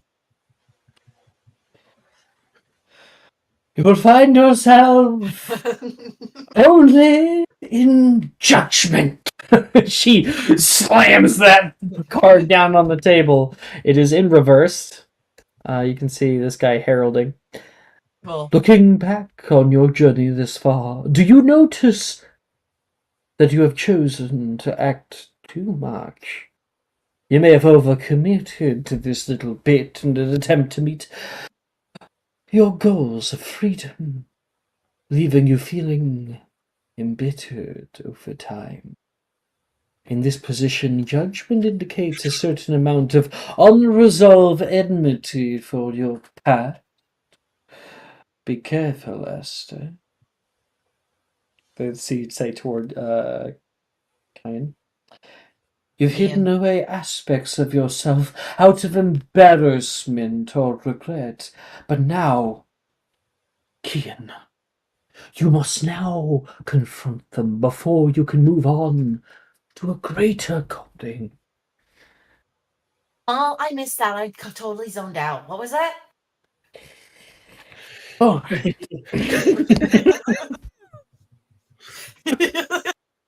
And that is your reading, you little bitch. Oh, the second my it started going goodness. south, Keen was like, la di da. You know, that would have been a perfect thing for Aster, that reading. Listen, we're in the same family. Keen just likes to pretend that we're not. So, Aster, you're sitting along the side. Does that mean that you want to have a No, scene he's sitting elsewhere? in the corner just watching this disaster. Yeah. I'm just saying, you can either get a reading yourself, or if you want, you could go to like the junk shop. I know you were talking about that earlier. Yes, please. I'd like to go to the junk shop. Wonderful. So she says, "Thank you very much for coming, you two. It's always good to find people interested in divination." I can't wait to come back. This was so fun. Yes, I sense it will be a long time before you return. Maybe during break. Or maybe I could get my sister to apparate me here or something. No. It's if you come I'm sure when early, you get your sister to something apparate you on the very weekend. ill may befall you. I mean, I'm sure. I can see it. I'm sure Orlo would love it. Oh dear. What have I done? You could always get my father to bring you here as well. Do you think he would do that? He comes here anyway. I don't know why. I mean, I'm not Uncle's favorite, person. I cannot say. Diviner confidentiality. Huh? So.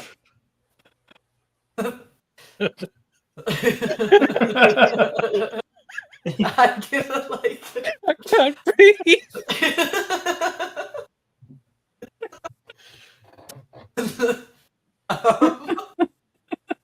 I can turn back to Aster and be like, I think she's mad. What is she mad about? She's definitely getting cataracts in her third eye. I think so too. Oh boy. She's a little bit stinky. I am in the same room as you. I'm gonna be like, oh, sorry, grouchy lady. I'm gonna Make a sleight of hand check. thank you. Ian. I'm gonna nick something on the way up. Mm-hmm. I'm sure you two will enjoy your company in time.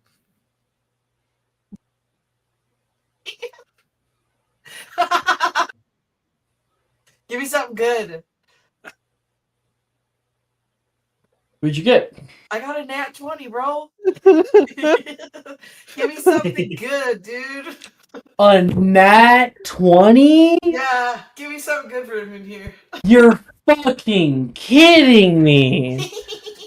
That's gonna take me a minute. I got sticky fingers, bitch.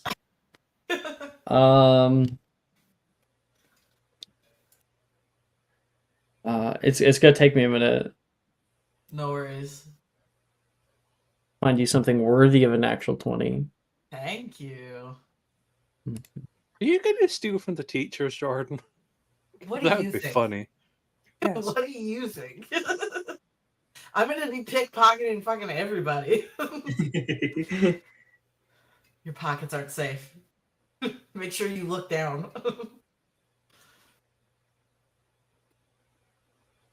Okay, For do you want reference, something? Ian is like eye level at everyone's fucking pockets. Do you want something useful, but maybe a little more boring? Or do you want something do you want something funny and weird? Okay, whichever one would be better for our P purposes, I will take that. All right. You are able to pull off the wall like as you're leaving as she like rubs her eyes so she doesn't see you. Perfect opportunity. Grab. A special spell book. Ooh. We love that. I'm just sending this to you. Okay. Stay. Jordan.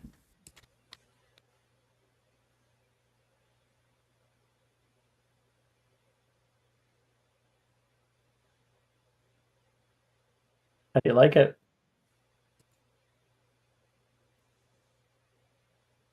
I love this item. Thank Yes, I love this one. This is perfect.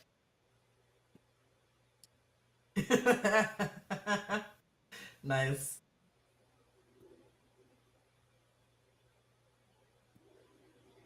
Okay. So that's you guys out there. We will kind of like cut to the two of you guys exiting down the way. I guess I will narrate your travel. Let me just pull up the screen. So we have left Starry Prophesier. You move down here, you can see Distal Phalanges, which has skeletal hands in the window that have like jewelry and things draped over them. And then you can see some people trying to sell things at pawnbrokers, where a guy on the other side of glass is currently arguing with a man. You pass by Shriver Wretch's venoms and poisons. There is also Noggin and Bonce, where you can see talking little shrunken heads who are all speaking. There is a little street sign at the bottom here that points to Borgin and Burke's this way. This way is the White Wyvern, and this way is Diagon Alley. Again, the White Wyvern is over here. The man who you were trying to steal from earlier is currently out front, and a few people pay him before entering. Can you go in? Exabytes ready? No problem. I was just gonna say, is it Ratty? That would be Ratty. That's who you tried to steal from.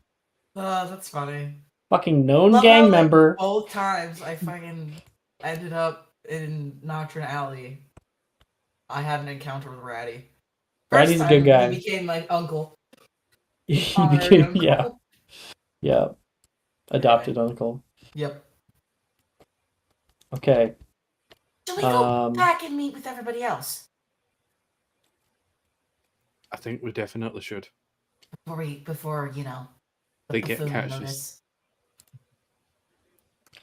You step out into the light, up the steps, passing by Zonko's Joke Shop, closed. they died off a few years after Wizard Wheezes opened.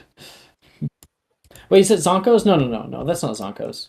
Gamble and Japes Visiting Joke Shop. And enter into this thoroughfare. Past the way, you can see into the Carpet Market over here. There's a large pink store that is Sugar Plum Sweet Shop. A bunch of cute candies in the window, as well as a Birdie Bott's Every Flavor Beans stand.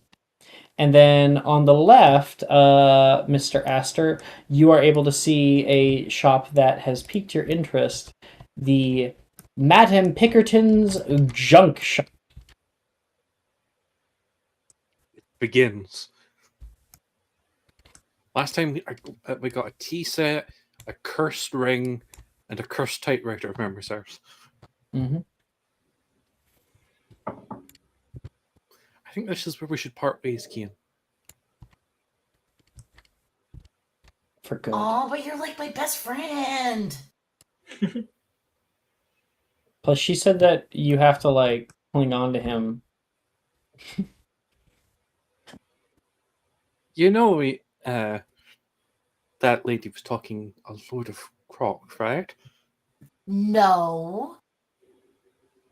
You know, divinations is real, right? I do, but I don't think she is.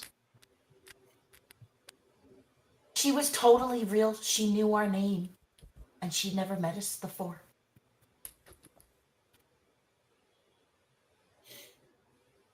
And she said that I was full of mischief, which I am. If you want to come with me, be my guest. Just try not to steal anything and get me implicated, or at least don't get me implicated. Where are you going? The junk shop. Why would I not steal stuff from the junk shop? No, I'm saying it's no. cheap. You can do it. I'm saying you can steal it. Just don't get me caught up. The way the junk shop works is you pay a galleon and you can pick any 3 items and take them home. Oh yeah. So you really don't have to steal. You're telling Kean that? Yes. Nah, Kean would totally be into the junk shop. Junk shop. Let's go. I love Junk the junk shop. shop. As we're going to the junk shop, I do want to kind of circle back and ask if Andrew, do you have what you want your robes look like? Not so much as robes, but what he wears under them. Just standard black robes, but patent shoes, straight-legged black trousers, white button-up shirt, high collar. Has more flowy arms with the French double cuff. Yeah. Mm, Black nice. vest lined in gold thread. Like his dad said, robes make the wizard. Love it. You step out of Madame Malkin's robes for all occasions, looking like some kind of prince at the end of it. Yeah, you kind of throw on that nice robe. It has an extra coloration of gray trim, which is going to be replaced by your house colors when you're done. Once you're actually sorted. Ooh. Okay. Very nice. Ooh. Showing off. You pulled up Legacy? Been customizing shit in there? Yeah. Love it. Okay. Anyway. Right. Junk shop.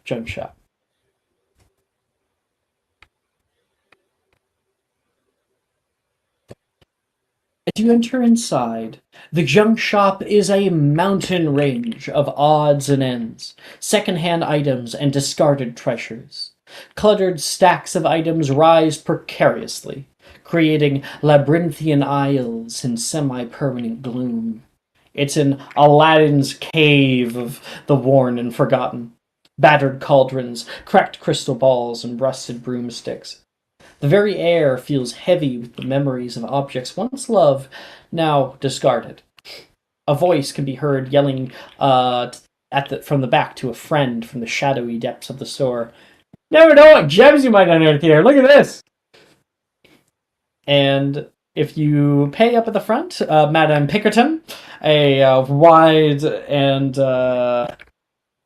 boisterous woman, a single galleon, then you get to roll for 3 items. I'd like to pay 2 galleons. Or is that I'm not allowed? only no. They are magic items. Sometimes they can be useful. I'll say, if you roll a bunch of shit that's just completely unusable, I'll let you do it again, but... So 1d3, right? Huh? No. Sorry. 1d600. Oh! Well, I guess 3d600. 3d600. But both of you. Oh, wait, no. Just Aster. You didn't walk in with him, did you? He and I did. I'll buy something. Yeah. For fun. Roll 3d600.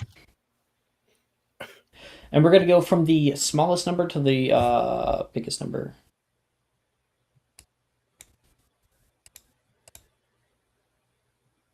Okay, so moving down the thing here, 125 is our smallest number. 125. Lifeweaver, you find the boots of levitation. These boots levitate. No way. When not worn. That's 3 so feet funny. off the ground. You're like, cool! You put them on, and they don't move. I guess they are nice boots. So, the next one, which is 320. Yeah, 320. It is a junk shop. 320. You get the... So Jordan, this would be yours. The Quill of Prevarication. This quill never writes the correct word. Oh. That's a good joke. That's a good joke one. Oh, yeah, I know exactly what I'm doing with that. How do you spell that? Quill of Prevarication. Okay. Okay, then we got 323. Oh, Lifeweaver, you are currently like sifting through the mountain of shit, just trying to find something interesting, when you hear the most odd sounds. Herbert, is there a frog in here? Herbert. I totally hear that. What is that? What is this? Aster, your eyes looking around, and then your eyes like softly almost look over it, but then come back to it. You can see sitting on top of the mound of objects is a live frog. It's like a dark brown color with spots. I'll say more like a toad. As it looks at you, it will smile with a human grin. Like human teeth. Magical a wide creatures. smile. Magical creatures check, please. Go right ahead. 19. You have never heard of a frog like that. With a 19, so keep that in mind. With a 19, you have never heard of a frog like that. I think this will be for you, Gian. What? Oh my goodness, it's so cute. Did you see it smile? I'm gonna have nightmares about this thing. You can. So handsome with this smile. I'm gonna like go up to the frog. It's a live frog that smiles at any wizard that looks at it. It smiles at you. It requires no food or water, and it can't swim. Wow. It's a bewitched object. I love that. Okay, the next one that we have after that is 433. Wait, no, 336. Oh man. Oh man. What I Oh get? man, Jordan. Okay, you are looking through the pile and you smell something. Is that bacon? You can smell bacon. Okay. You follow your nose and are able to find the smell that is wafting out of an old like satchel, a backpack. Okay. Open the backpack. You open up the backpack and find a small stack of bacon. I found a bacon in a backpack. Yes, I'm the gonna eat a bacon piece. is warm, smells Uh-huh. very nice, Yeah. cooked to perfection. We're gonna eat a piece of bacon. You found the backpack of bacon. This backpack has a 10% chance of transforming anything put inside it into bacon Bacon? in the original shape of the object. The bacon is cooked and ready to eat. Anything that isn't turned into bacon will still carry the aroma of bacon for 24 hours after removal. So you can make all of your textbooks smell like bacon. Cool. I'm gonna eat a piece of the bacon. Put it on my back. Oh, I love that. This backpack does somehow circumvent the first exemption to the law of elemental transfiguration. Kudos how! I love that it's specifically bacon. That is so funny. Then we have 433. Wait, it could just have like a bacon hidden in the seam that it uses as like a template that's just magically preserved or put in stasis.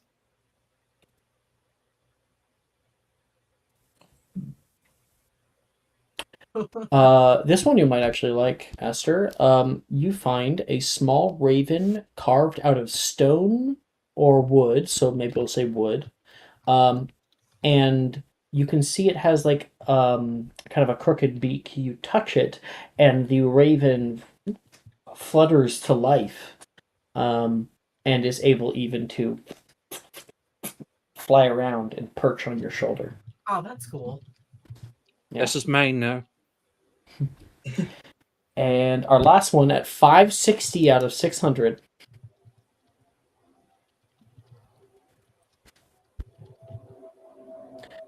You find a tuning fork made of dark metal, which glows with a pale white light.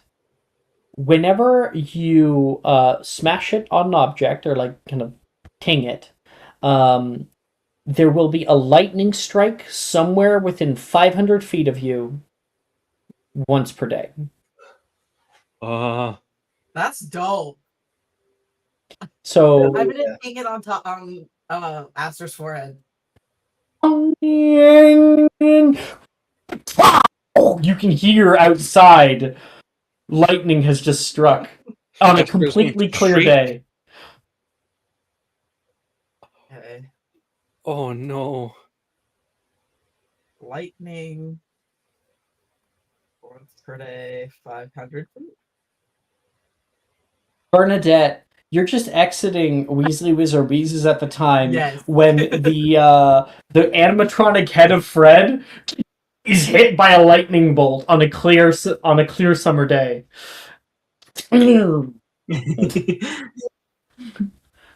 It goes down. Oh no, they killed Fred again. Oh. No, not my trauma. Bernadette is just like looks at it and it's just like I don't get why they would have that be part of the display. But okay, I guess. And what like she completely thinks that it was like how it puts the hat down and then when it reveals the hat, takes the hat off, it has a rabbit underneath. Bernadette just thinks that's part of it. Like, okay. As you or step back toward Professor Milne, who's gathering kids in your group, from behind you, George Weasley himself, who was in the back at the time and could hear the lightning strike, came out and like looks up at the sky at the animatronic thing that's currently like laying dead over the top of the shop. Fred! That's all he lets out. Let's see. Okay.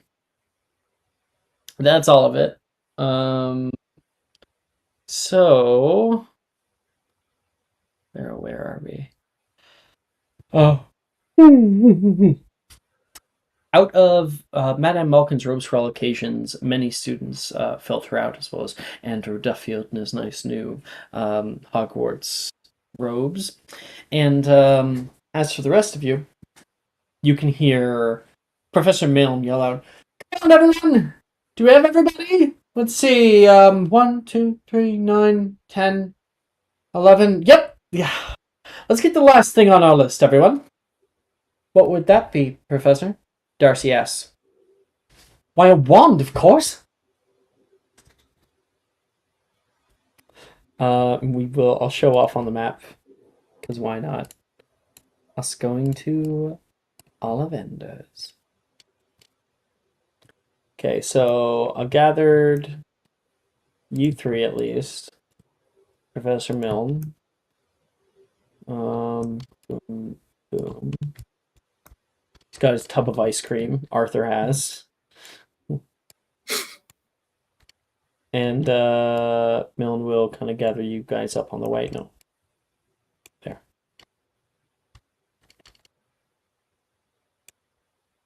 So you two can join in at the last second. The moment you guys sidle into the group, you keep walking with them as if like you were always there.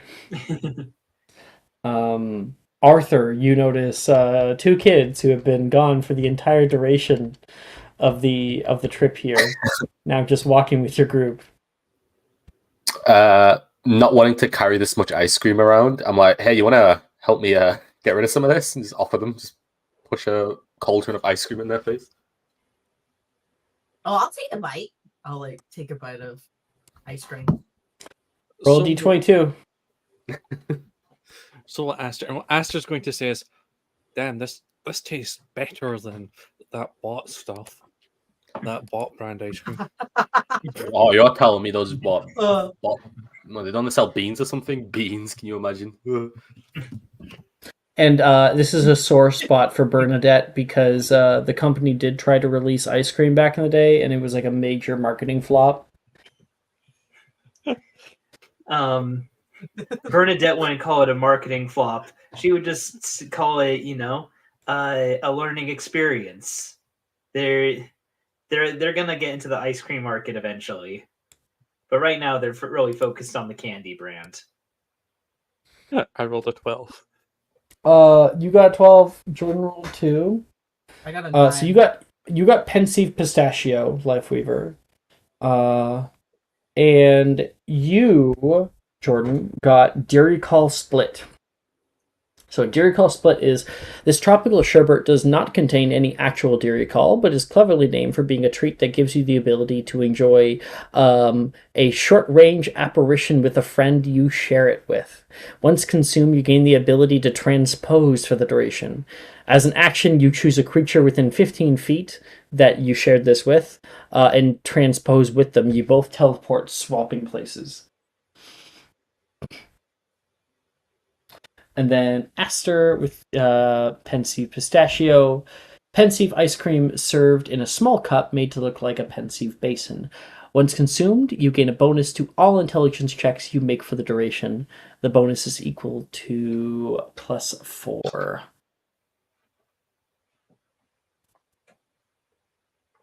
Okay. How long's the duration? 1 hour. So I have +8 to any intelligence checks. Congratulations for 1 hour. I don't know how much use you're going to get out of it, but these are certainly interesting flavors. We, of course, just wanted to show off Gringotts Bank. We're not going to be going in, but yeah. Gotta rub it. You guys are led by Professor Milne to the front of a place. Ollivander's wand shop stands quietly majestic amid the bustle of Diagon Alley, an age-old sanctuary of wisdom. The shop, with its narrow facade and large mullioned windows, looks like a giant tome of tales yet untold. Time-worn stone and wood hint at the countless generations of wand seekers who passed through its doors. It invites you to step inside. The door to Ollivander's wand shop creaks open, and the tiny bell above chimes with a sound that echoes through the interior. Ding, ding, ding, ding. Shelves brimming with slender boxes reach up towards the high ceiling. The air hums with the latent power of countless wands, each awaiting its destined wizard. From the dim recesses of the shop, a figure emerges. A woman with insightful eyes and hair the color of moonlight. It cascades over her shoulders and onto her odd choice of clothing. You see overalls, which have hand-painted daisies that seem to sway gently in an invisible breeze. "Hello," she greets you all in her soft, slightly distant voice.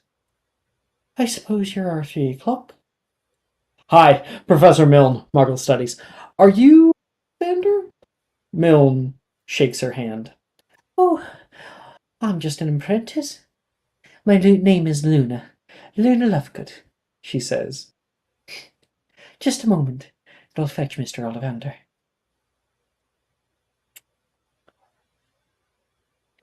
Mic drop. Yes, the girl, Luna. the character. Yeah, you guys wouldn't recognize her in character, but Luna Lovegood is. I always think it's dumb because in the books, what is she? She overtakes the Quibbler, right? Jordan. She essentially becomes a stay-at-home mom. So no, Yeah. like, come on. Luna deserves better than just that. She could be a stay-at-home mom, but like, give her something else. So her and Ollivander obviously had a lot of time together in when they were abducted. And who has better an eye for insight than Luna Lovegood? Ollivander needs to continue his family practice, and he's only getting older. So he took her on as an apprentice. At least in this game. In this game. Yes. We have a few things that divert from fucking Joanne's bullshit writing. Yeah. Yeah. Kensian bitch. We have a strict fuck JK policy here in Wizards Magic and Mysterium. Yeah. A second later, Garrick Ollivander emerges. His keen gaze enters in, taking in the group. His wrinkled face creases further with a welcoming smile. "Ha! New students," he comments, the spark in his eyes revealing his excitement. "I am Garrick Ollivander.